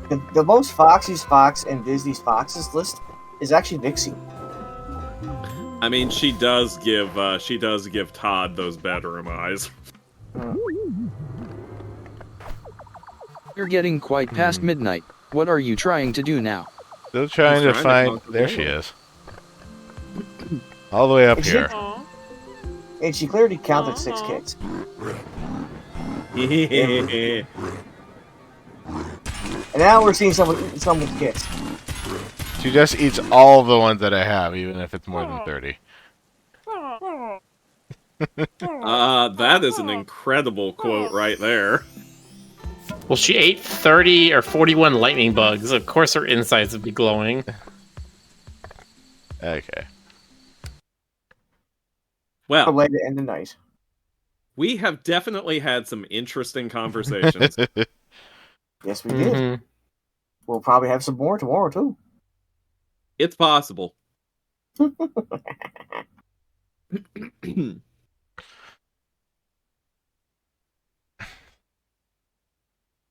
don't see anybody on tonight, so... So I guess that is... And I gotta bail. I am borscht all of a sudden. Catch you later. Good night, GC. Good night. Do we have anyone to raid? There's a sloosh. A sloosh. A sloosh doog. A sloosh. The cheat. The cheat says we need to raid the dog. They are a good person and they deserve to be raided. What's wrong, bud? How do you raid with boxing gloves on? Oh, we are raiding now. Alright. Good night, everybody. Good night, everybody. Good night.